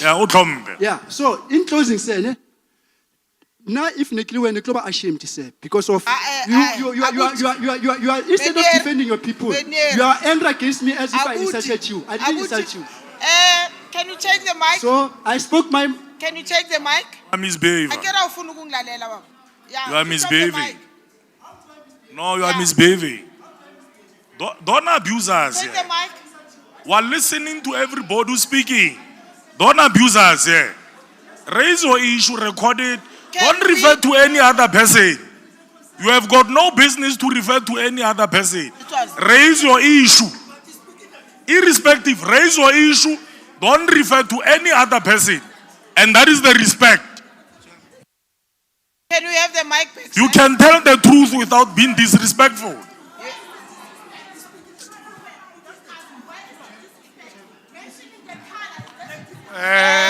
Bagaitsu. Can we have the mic back? Member Lutswalo. Sir, can we have the Chair. mic back? Stakeholders. Can we have the mic back, sir? Stakeholders. Chair. Can we have the mic back? Stakeholders. Sir? With respect, sir? Ma'am. Chair. Chair. Don't shout here. Who Chair. gave you an opportunity to talk? Please switch off the mic. Stakeholders, Mama, yeah. Bagaitsu, Chair, just 1 second, Chair. Bagaitsu. Good people, wait, good people. Aru mamelani. Emotions, they might be high. Aru mamelentat. Emotions, they might be high, we truly understand. Bagaitsu, when I opened this meeting, I indicated, Hore, we are still under the rules and orders of the legislature. In whatever that we do, we must respect the Constitution. When I said I'm declaring this precinct as the precinct of the legislature, and I even quoted the Rule 56, it's aligned to the Constitution of the Republic. We don't have a problem of you mentioning anyone of color. We don't have a problem. But what we are really pleading with yourself is that let's respect the gathering of the meeting. There are people of color amongst us.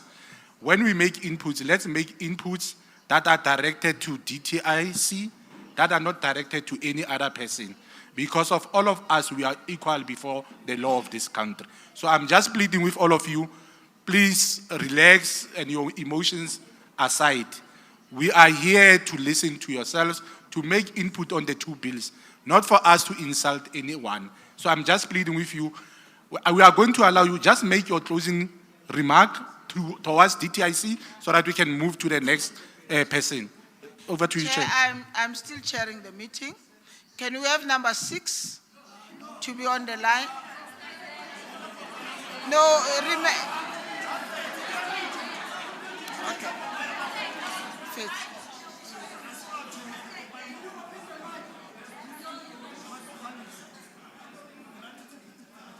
Abuti, Menier, yeah, can you do your closing remarks, sir?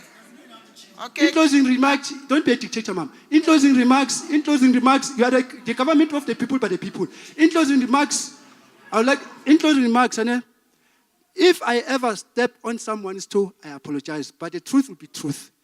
And I know that the truth, it hurts. So, mister, I apologize if this thing, what I've said, it hurts you. Sorry very much. I'm sorry. So, ma'am, next time, please bring those people that I've mentioned. If we were going to have a mutual, what we call collective solution towards this problem, which is actually killing us as a creative practitioners. Corruption won't stop until otherwise we bring the culprit, because there are culprits outside there. So there's no use to advise us here, but I'm sorry to be rhetoric or tautology, whatever. Because of this bill, we'll take this bill, we go with it. But it won't work for us, you see. Until the relevant people are here, then we table everything while they're here, so that when they go outside, we're going to have a mutual understanding with them how do we work to advance our sector. Thank you very much.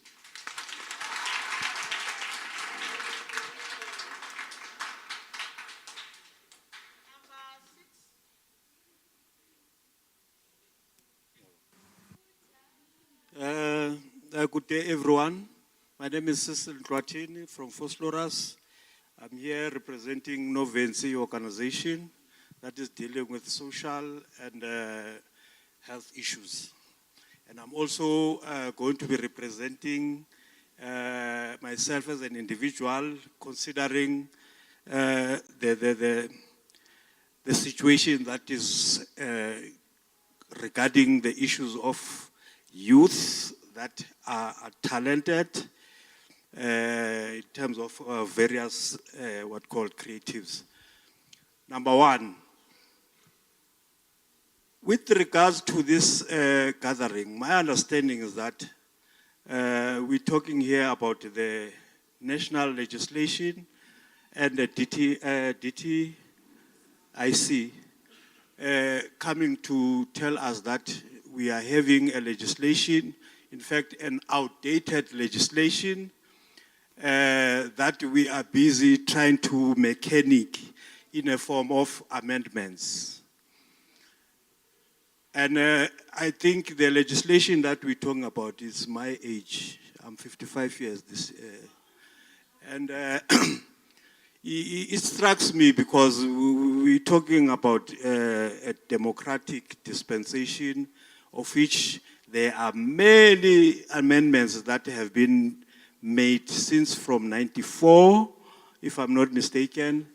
But we're talking the recent amendments which have been considered for this department as far as the arts, creatives and culture and so on at a later stage. I don't know the reasons why these two legislations were not taken into consideration as far as looking at them as to whether there is a need to amend them, considering the challenges that we do have as creatives here in South Africa, particularly the blacks, people who have been excluded for many years during the time of apartheid. But I don't want to be politicizing the issue. What is my real concern is that lacking of taking a serious and a quick look at the matters that are concerning the creatives. When you go to the townships, you'll find that at schools level, from primary, there is a talent of children there that they are showing. But there is no one from schools, from churches, from our locations, who is an adult or in a form of a company or an organization, people that will be taking into a consideration to support these children. So as an adult, I have recently recognized that these children needs people like DTIC who are dealing with the legislation to know that we do have children at that level who exist in this field of creatives. As a matter of fact, I think you need to start from that grassroots level in order to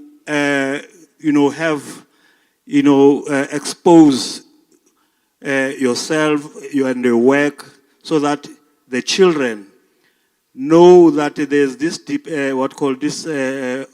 institution that is dealing with the creative issues as far as the legislative level, so that when they continue with their talent, they should also be acquiescent as far as what does the law require of them as far as complying with what needs them to comply with. Because if you look at the people that are creatives here, more particularly, most of them are young adults. And the young people that I'm talking about is probably at school. Some of them, they've just recently out of school.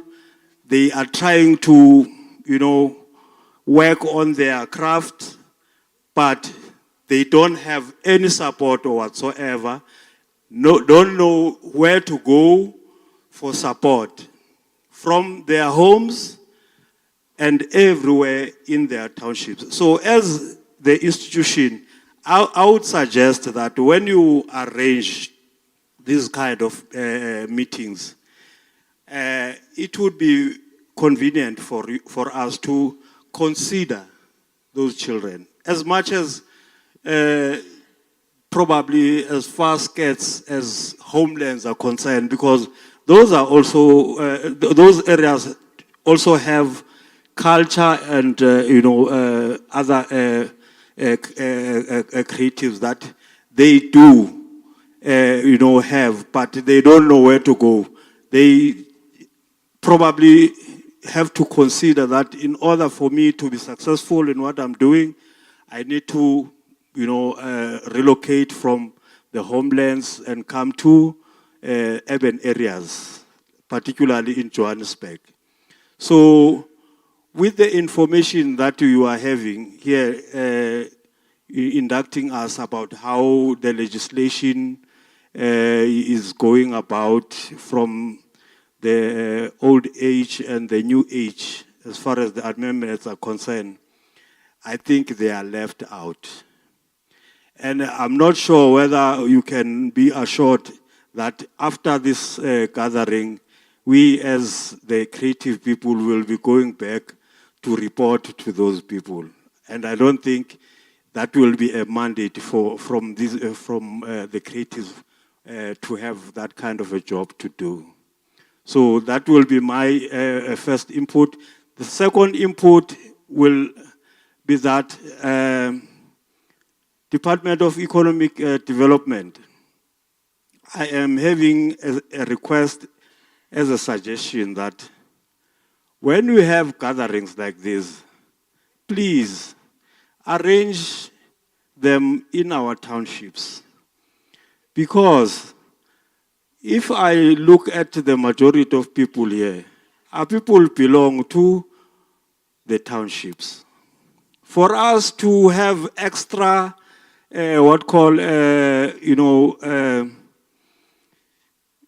stress of coming from locations to the cities in order to attend meetings like this, for us, it shows that our townships, or our people in the townships, are not, taken into serious consideration when we speak about the issues that concern legal issues like this one. So in the next meeting, when we meet, I would love if you had to go to a particular area, there's a location there, to arrange the meeting in the location. Please. Thank you very much. Thank you very much. You were number 6, ne? Oh yeah, number 7. Before when there was someone at the back. Oh, number 7. Okay, number 7, ma. Because there's 8 and 9 there at the back. Sanbonani, ninjani. Igama lam ndingumama uNovens. Ubhukula uMenzambo Mlabatheki umanyana nenyanda. Ndihlala eFosloras. Ndiwarhuqile amahlahla kwa Arts and Culture nakumphakathi izithende ngokuzigcwele ithuli. Xa ndingabuza apha ukuba leliphi na elona lizwe elike la rich apha emhlabeni, bendicela ubuza abantwana, owona mhlaba urishi ngowuphi? Nditsho ukuba ndingumculi, ndiyinto yonke, ndiyabhala organization. Andithi niyandivuma, niyayazi lona? Ngabantwana bam bonke aba. Bendicela ke yintoni yi-economic development. Itsho ukuthini mntana? O ezomnotho ukuphakamisa, ndivuya nethi kanye ke apho. Xa kuthiwa ke likhona ilizwe elalike laba rich emhlabeni, yi-graveyard. Because sinamibono, siyakha, senza yonke into, baninzi abantu abaphaya, ngebephakamise elizwe kuthiwa yi-South Africa abahambe bengcungcutheka benemibono bengayiboni indlela bengayiboniswa indlela bengazi ukuthi mabaye phi na. Asifundanga singalamaqaba aqeqeshiwe engqondweni. Sinemibono economic development. Asiyiboni indlela. Singangena ngapha sithi mhlawumbe sifake incwadi kwizinto esizenzayo kuthiwa hayi ladlulelo xesha lobhala isifana kaloku i-application form khupha imali uyofuna laa nto kuthiwa yi-consultant eza kubhaliyela khona ukuze thina sithi xa sithethe esi silungu nezilwimi sizokuva kakuhle asikakuva wagqibela ngoko wawubhala isifana kalo xa usenze application ngoku umgangatho wonyukile sizawuthatha phi thina kuba izandla zethu zigcwele imfuno zabantu izandla zethu zigcwele imisebenzi ebesingayiphakela lo Mzantsi Afrika size ke ngoku ekugcineni siyolala emangcwabeni kumiwe phezu kwethu kugidwe kuchentswe kwenziwa yonke into kodwa ibinhliziyo ndihambe ngenhliziyo ebuhlungu kuba apho bendijonge khona andikhonanga ukufikelela.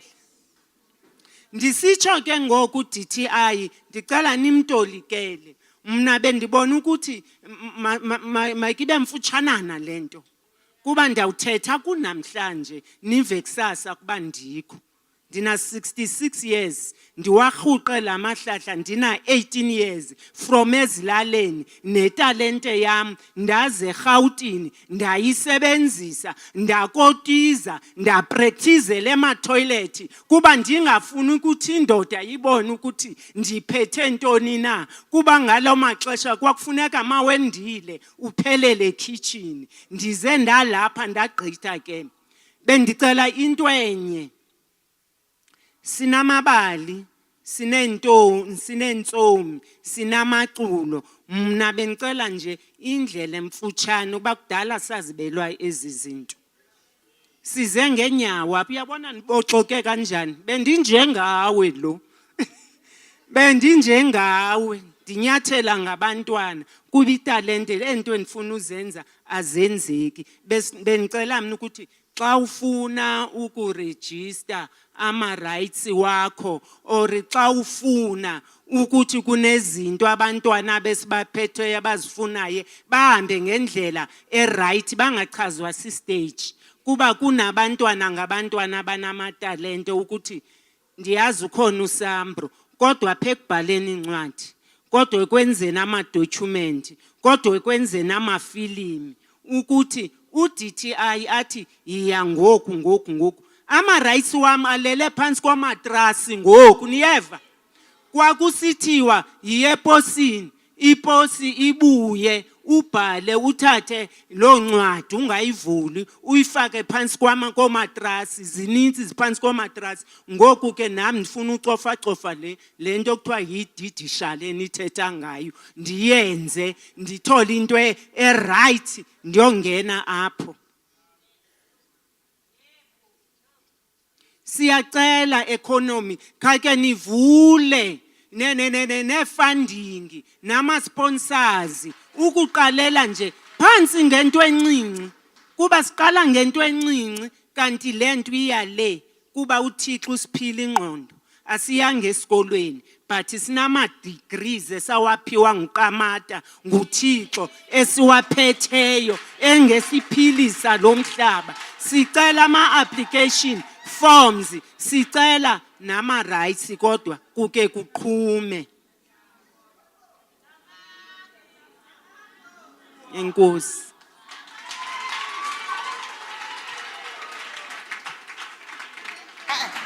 So, Chairman, yeah? Number 6, number? Nearly 7. 7. Number 8 and 9, Lape move. There's one with a black cap and another one with a gray cap. Yebo. Sanibonani. Yebo, sawubona. Ngiyaphila. Igama lami ngoThabo kaGadebe from Imbizo magazine. So I just have ama-pointers ayi-3, ne? Yokuqala izocala ngalento le yama-royalties. There's a bit concerned when it comes to music royalties for our upcoming artists because a platform are easily accessible. I'm a community radio station. But on a community radio station, 90% of them, they don't pay royalties. So that thing there, it limits even people on the ground when it comes to getting revenue because you can't get to Metro FM or community radio station. So please note that, Chair, the community radio station needs to be up in the level because they do make money advertising. So they need to pay royalties for artists. Then number 2, illegal protection. Government in illegal aid for abantu abusing and stuff, but entertainment law as a music business needs now allow free services. So if you can, guys, as a legislature, partner na legal aid so that you can help artists because abanye baya report off in terms of copyright because there's a lot of artists now starving because they don't really understand and makumele bayothola ama-lawyers, it's money which abanganayo. So please partner ne legal aid and see how you can bring that service to our upcoming artists especially. Then point number 3, economic development. We've been in contact with Francina, with Creative Industries, to help our upcoming artists, but still there's no program, there's no information shared with my artists with how they can get developed. So economic development, I think that sector needs fixing and immediately because people are suffering, our artists, and the economic development needs to add value because it's your mandate to develop on the ground. Thank you. Can we have our last person, who's actually number 9, right there at the back, not far from you, sir. He had a black cap, if I'm not mistaken. Uma angeko, it's fine. Okay. Now, thank you very much. I will then ask the table to respond to some of the issues you have raised. Some of the issues you raised, we don't have to respond to them today because they were actually like inputs. So some of the inputs have actually you made this afternoon will actually be put in as our negotiating mandate. And I must say, towards the end, we need to acknowledge that there were also very good ideas that were communicated to us, particularly around issues of copyright.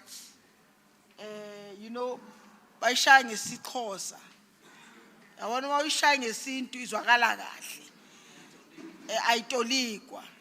But also ideas on issues, how to make sure that royalties are paid by our local radio stations. Remember, most of them are poor, but then there should be a funder that assists them to pay royalties to our artists.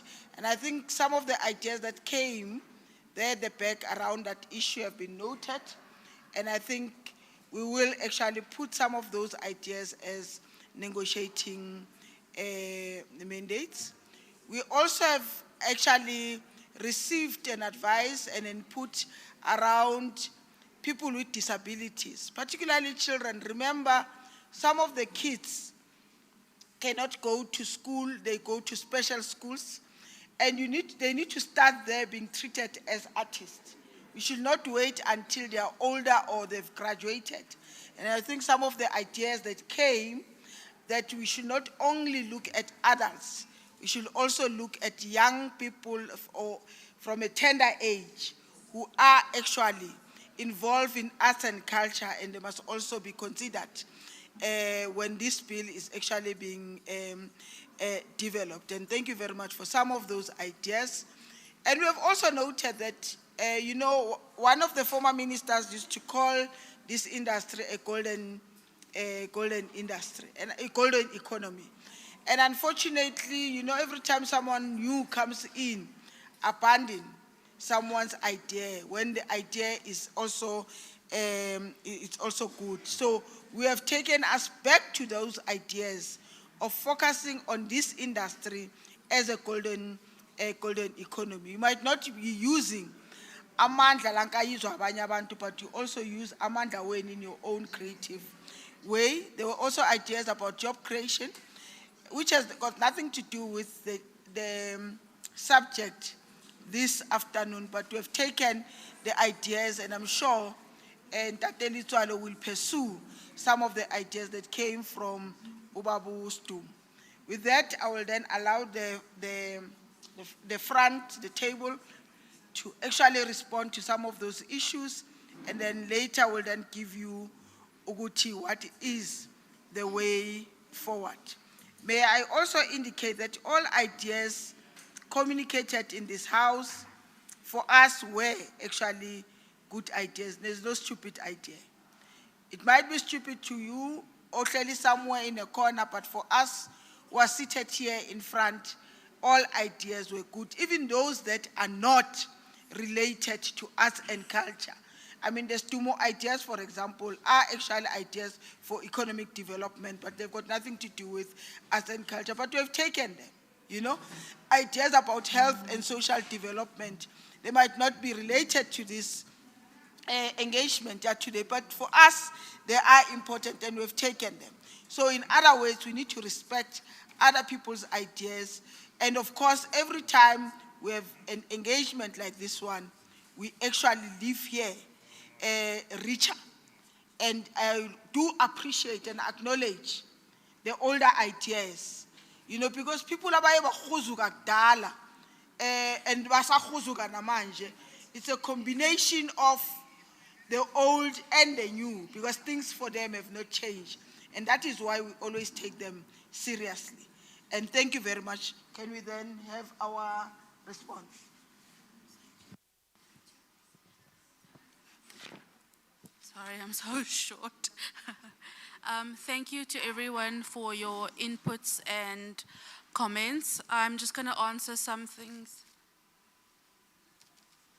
I'm actually advised that we also have one person who's blind, ne? Who raised an, I'm advised, and is on correct and that we could not recognize because Agaboni might not be able to, if that person still want to ask the question or make a comment or an input, can we allow that person to do same?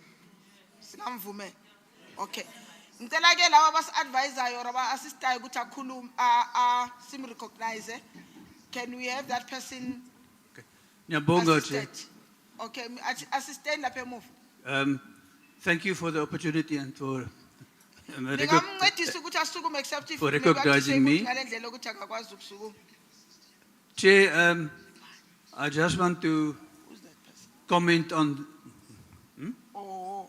I've got, Fine, we can see the person. I've got just my notes in my hand, Chair. Sorry about that. The fact that being blind for my whole life, having to use Braille for my whole life, that actually made me a criminal. We were talking about Braille not being a crime and the book famine suffered by print disabled and visually disabled people. I just wanted to check that, to say that I'm representing Blind SA and section 27 here. And we want to impress the importance of including the Constitutional Court judgment of 21 September last year into speeding up the process so that the access to accessible format copies for blind and print disabled people are being facilitated. Thank you, Chair.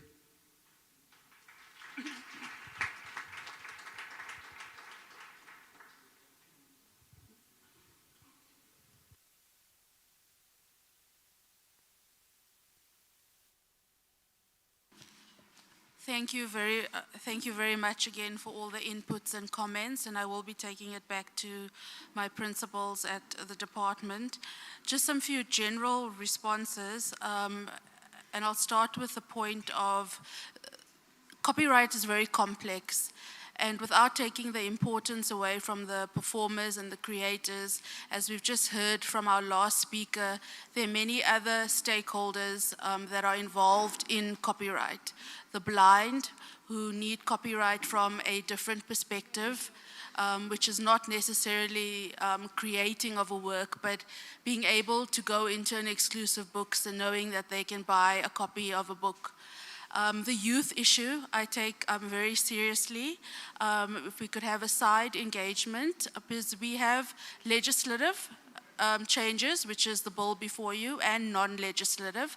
So the DTIC does have education and awareness programs. We're going to high schools, we're going to grassroots levels, we are going across the provinces with our legislation. But I think from the perspective of the bill, and it will link to the exceptions and fair use issue, is the way the bill helps the youth is with the learning and access to education via learning materials. The current act doesn't allow for online teaching, it doesn't allow for research, it doesn't allow for a lot of methods, and I think that is where we start with the youth. Same for those kids who are disabled. When I first started, I've been on this bill for over a decade, and in Parliament, and I see Anton Albert's left, some children gave testimonies of walking 6 hours to a library. So as much as there's the creative sector, there's also the other aspects of the property organization to see how we can maybe create modules that are catered for lower levels of education. But that point we do take seriously. But I think from the perspective of the bill, the way is, like the honorable member said, you need a book, but you don't need the whole book for your subject. You need a chapter or a few pages, and you cannot afford that textbook. And we're saying in terms of the exceptions and limitations, that student, no matter what the age, should be allowed those few pages without infringing copyright in order to get their education. The issue of the blind, we are working very closely with the Parliament to reconcile the bill, the Section 19D with the Constitutional Court case. It is a very important issue. And again, just to stress that it's not only for the blind, we are going wider than the disability of blind and print disabled.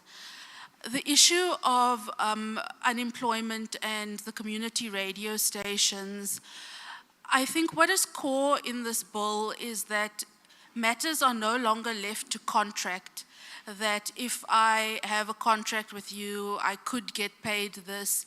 What is happening in this piece of legislation is that royalties will be part of the law. Sharing of royalties will now be a legislative requirement. So there's no bypassing that economic however that payment happens, royalties will be a legislative requirement and the sharing of that royalties. So originally it was the record company should get their split, the collecting society takes whatever, and the performer, and we had advised that it should be a 50-50 split. I do also want to just briefly discuss, Honourable Member, your valuable inputs. The bill has a hybrid system and it is very complicated. I think we need one day for a legal discussion. what has happened is that we have looked at the South African context, and you'll hear a lot of arguments prior to this process. The argument was, why have we followed a US provision? Now the argument is shifted to the provision doesn't look like the US fair use model. The hybrid parliament created was for the context because of online teaching, learning, research, the value of libraries, also not having our works being exploited outside of the country and the royalties not coming back. It's not about fair dealing or fair use. That can be an academic argument. It's about how broad your exception can go. And just piggybacking on CIFSA, I think you can go and do a little bit of research. It's not only the US, it's again broadness. Countries like Singapore, Malaysia, they've all gone broad. So you can have a fair dealing provision that has a very long list, or you can have a hybrid of what we've done, where we have an open exception with a test and the safeguards and a list. And I just know that this week, President Buhari of Nigeria has signed the new Copyright Amendment Bill, which introduces fair use. So in an African context and the problems we face, it's better to have a broader exception. There are other provisions that are very tight in the bill to protect the creatives. As I said, the issue is complex because you have education, you need someone who needs access to work, and you have to protect the creator. And we also need to distinguish those issues of piracy. Someone who's using a page of a book and someone who's going and selling a textbook for money, it's two different issues. And the heart of the bill is to get South Africa in line to have its own economic opportunities and to develop.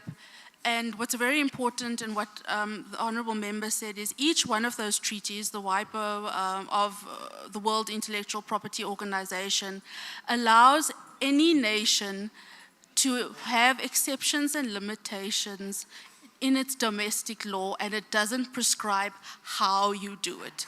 You address it according to your domestic needs. So I think those will just be my closing remarks, and to say that to my friend at the back there, we've had over 12 years of consultations, and I know to you it looks a bit different. We've had meetings with business and the creators in the rooms together. We've had workshops. We've had ministers, former Minister Nathi Mthethwa and Minister Davies, bring everyone into the room. We've had extensive consultation, even in Parliament. The fact remains that you either agree or disagree with the bill. But consultation has happened on a very high level. It's on the slides, you can check, as well as the studies. But I do take your point going forward, and with the Parliament, we'll see how we can incorporate more. But we have definitely met with broadcasters, collecting societies, Netflix, Amazon. We've had everyone in the same room as well. So it's not been done, but going forward, it is something that we can strive to work on further, improve it, and I can, again, in a non-legislative way, offer to everyone, and my colleague is here, if you need education and awareness, if you need the DTIC to come on the copyright issues that are not the bill, we are more than willing to come and assist and also create dialogue with you and other stakeholders in an environment where you can have any discussion. So thank you very much. Now, thank you very much. I'll then allow Honorable Letsoalo to also come in with short remarks. Underline short remarks. Honorable Letsoalo. Yeah, maybe there's a gentleman, I think over here, with the green, I forgot the name, who had raised quite a number of issues, which I thought we might have to look into. But maybe just to request, I think one of the things that assists Chair. It's when, and I suppose because you were reading from a prepared document, it might assist that if you could share with us, so that when we consolidate all the inputs, at least the issues that you will have raised are also recorded. I think it's going to take us a bit far. And then there was an issue around, there was an issue around Braille. Yeah. In the context of library and archival services, one of the things that we have advocated for, and this might be a separate arrangement altogether, because a legislative viewpoint on the issue of translating all materials into Braille, it might reside somewhere else. But in the context of a material which is in our libraries, what you will see in quite a number of them is that we've got virtually impaired workstations. So we have been forcing the Department of Arts, Culture, Recreation to introduce a virtually impaired workstation for the very same purpose that whoever person who might be visually impaired or blind can still be able to go into a library and read through materials that they want, you know.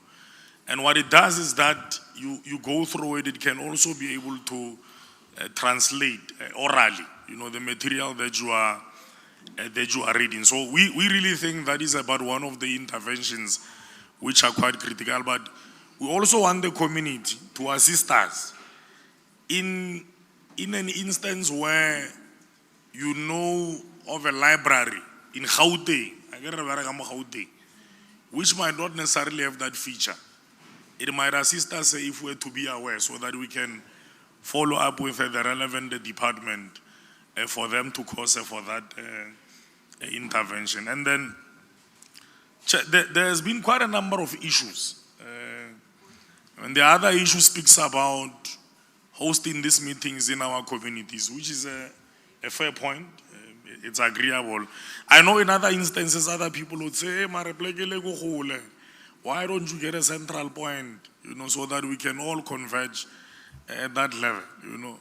But I suppose if there can be an indication that there are more organized groups within a specified locality, it might make our lives easier for us to take these meetings there. And then I just want to impress through you, Chair, because you are the Chair. I'm not the Chair of this committee. That we really want to urge our people. You know, this thing of public participation lawmaking, we often tend to approach it in a casual fashion, you know, which is quite problematic. And I'll tell you, other sections of our communities in the province, when you say there's a public participatory meeting on a specific issue, what you will see them doing is that they organize themselves quickly. You know, they bring in subject experts. So if the knows issues around copyright, Performance and Protections Act, they will say, you know these issues quite well. Lead us in these discussions. Guide us. Give us a bit of a workshop. So that how intact the parliament or intact the department, they relay. We are all the more wiser, you know. So that you don't miss out an opportunity to have your inputs, which are relevant to that subject, being raised and also being recorded as such. Because ultimately they land in parliament, they become the law. But in essence, who makes the law? But it's ourselves. We are only here to facilitate, collate your inputs, and say this is what the community has given us. But if there's not much being given by the community, it means it gets overweight, it gets overshadowed by the inputs that will be submitted by other sections of, you know, the different communities that we have in the province. So I really thought we needed to impress on that. Then there was the issue around access to funding opportunities, which are there, Che, which are really there. But what you will see is that different departments will present on different issues or programs or opportunities. I mean, for instance, if you go to sports, arts, culture, recreation, now as we speak, they've advertised, what do you call it, the granting fund, ne? To assist those, but I think it's only focused on 2 areas. For those who are in eventing, as well as, a social program, something like that. So those are the opportunities that are there. You must apply. If you are not finding joy and there is no response, Momola Warona, according to section 33 of the Constitution, if you submit something with government, there's no feedback. On a right to write to them or give me reasons why my application has not been considered. Again, Promotion of Administrative of Justice Act. So that thing empowers you. Or if you not send something, over a month, over 2, over 3, over 6 months, over a year, you have not had anything. You can write to that department. Or why have I not received any feedback? Again, so the responsibility of monitoring these opportunities, because they're usually advertised in all the websites that the department, they are in newspapers, they are advertised. I know, again, in the Department of Sports, there were 257 posts, cutting across all the 4 districts of the Gauteng province. So our people must apply. As we speak, in the next week or 2, they are going to be advertising for 84 of those posts. And these constituents, arts, culture, recreation. But if you don't apply, other people elsewhere are going to apply. And then when we have these kinds of public engagements, consider outside of the province, So we really want to urge our people to apply, but also monitor these opportunities for themselves, so that we too can also be able to assist you. Thank you very much.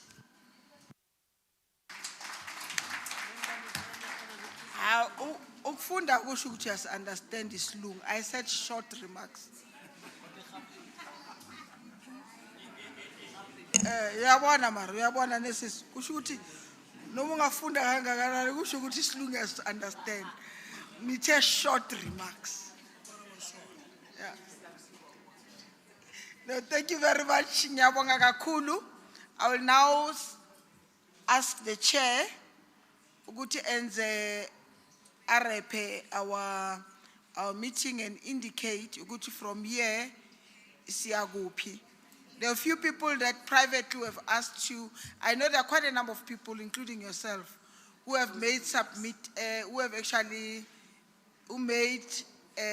written submissions. But there are also other people that you were reading, and we might have not captured what they were reading. We've requested them to submit as a written submission. But privately, we've also asked a few that they must also do written submissions. But I think what we need to do now is to then ask the chair to end short remarks, but indicate ukuthi siyakuphi from here. And I think in our discussion today, it is now agreed ukuthi to be a creative, to be an artist doesn't necessarily mean ukuthi umsebenzi wamahala.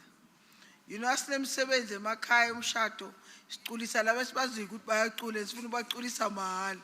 When they say bafuna ukubhadalwa sithi uthanda imali lo muntu. For ukucula nje ufuna imali or for ukugida ufuna imali, but we know now ukuthi Ukugida nokucula is part of your craft and it's part of your, lokuza your job, which you expect, which you will be paid for. And so the Kubega see educator. Chair, I'm told that before you make your short closing remarks, I'll allow Tebuko to say something. And immediately after Tebuko, back to you. Thank you very much, sir.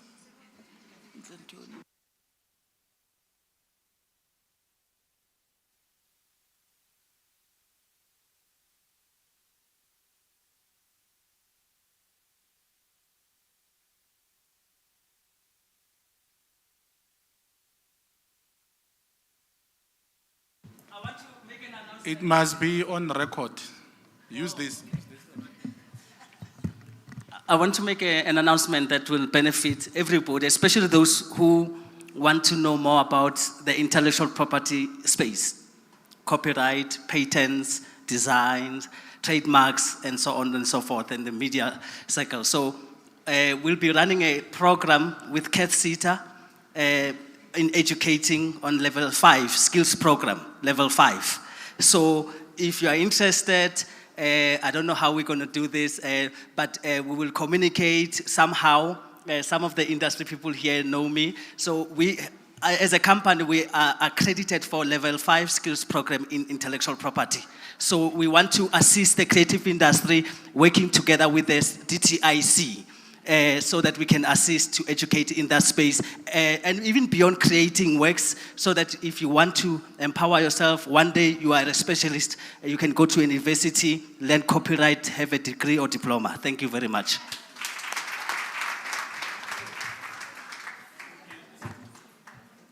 Nora Leboga Ntate Tebza. The chair of chairs said I must be very short. I will try and be as short as I will possibly be. But maybe let me make the following announcements before I close off our session. I know that there are those that normally will want to make a submission in writing. And I want to give you this email. It's TSKOSANA. I repeat, TSKOSANA.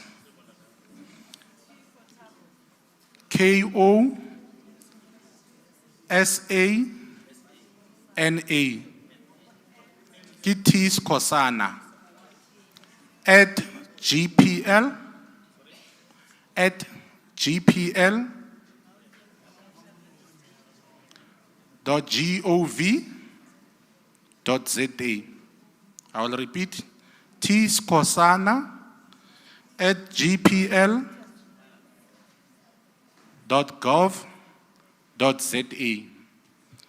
Now, if you want to make a submission in relation to the two bills, please send your submission to Mr.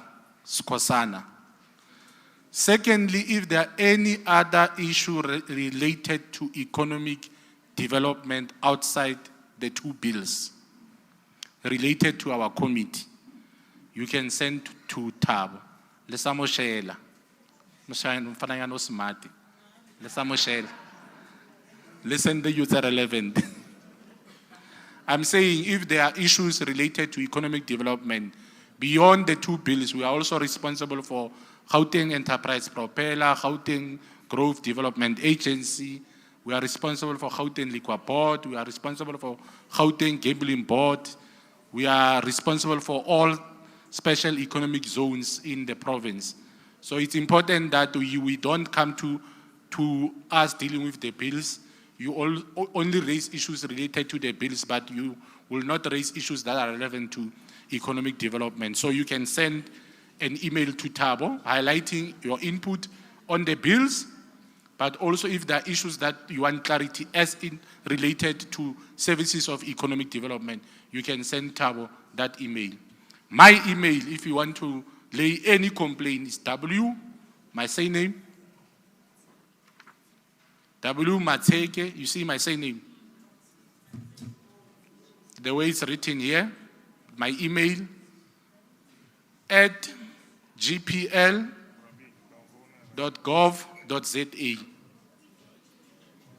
La e bona kere? wmatseke@gpl.gov.za. Le sa nshela ka itse ke Chama Blend.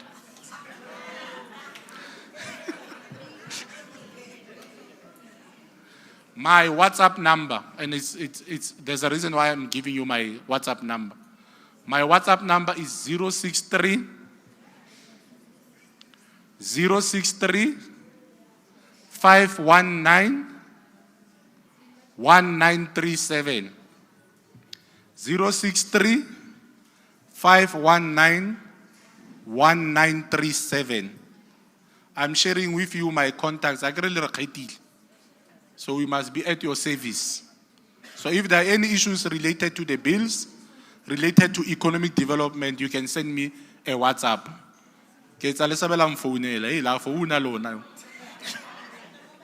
This I'm giving you my WhatsApp number. Allow me to also indicate the following. Fairly well, fairly good, we might come and have public hearings. We might raise issues either related or not related to the two bills. But you must also bear in mind, if you stand up in a public hearing and say the bills will not work, you must also give reasons as to why the bills will not work. Don't stand up in a public meeting and critique the bills without coming up with solutions. Similarly, when you say the bills will work, you must also motivate why you think the bills will work.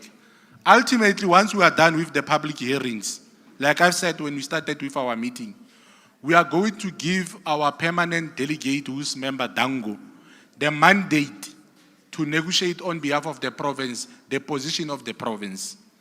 So if we are not going to get your submission based on the issues that you will have raised to say the bill you are proposing, it needs to change or it needs to go as it is at the moment, we are going to give member Dango the negotiating mandate as it is, without your inputs. So we are pleading with you that speak to issues that are relevant to the bills, so that ultimately your views can be incorporated. We are not coming here for a talk show. We really value your inputs. Another issue is that we know Tebogo and others will see you next week, Friday. We'll be in Brockonsprate, same time. Please, those of you that can join us, and those that are within the sector again, please extend the invite to them. Especially, I'm agreeing with you, my brother, especially people in the creative industry. These bills affect you. So if you don't come and make your inputs, the bills will be passed and they will strongly affect you without necessarily having you share your views based on the two bills. So next week, Friday, we'll be in Brockonsprate. Encourage others to really come.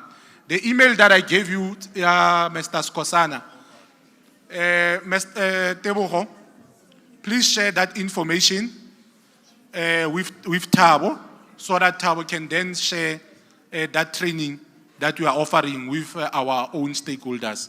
It's a very good training that you are offering. Allow me to thank each and every one of you that have made time to come here. Let me start with our colleagues at the back, our interpreters. Thank you so much for your services as usual. Our sign language practitioners for their sign language.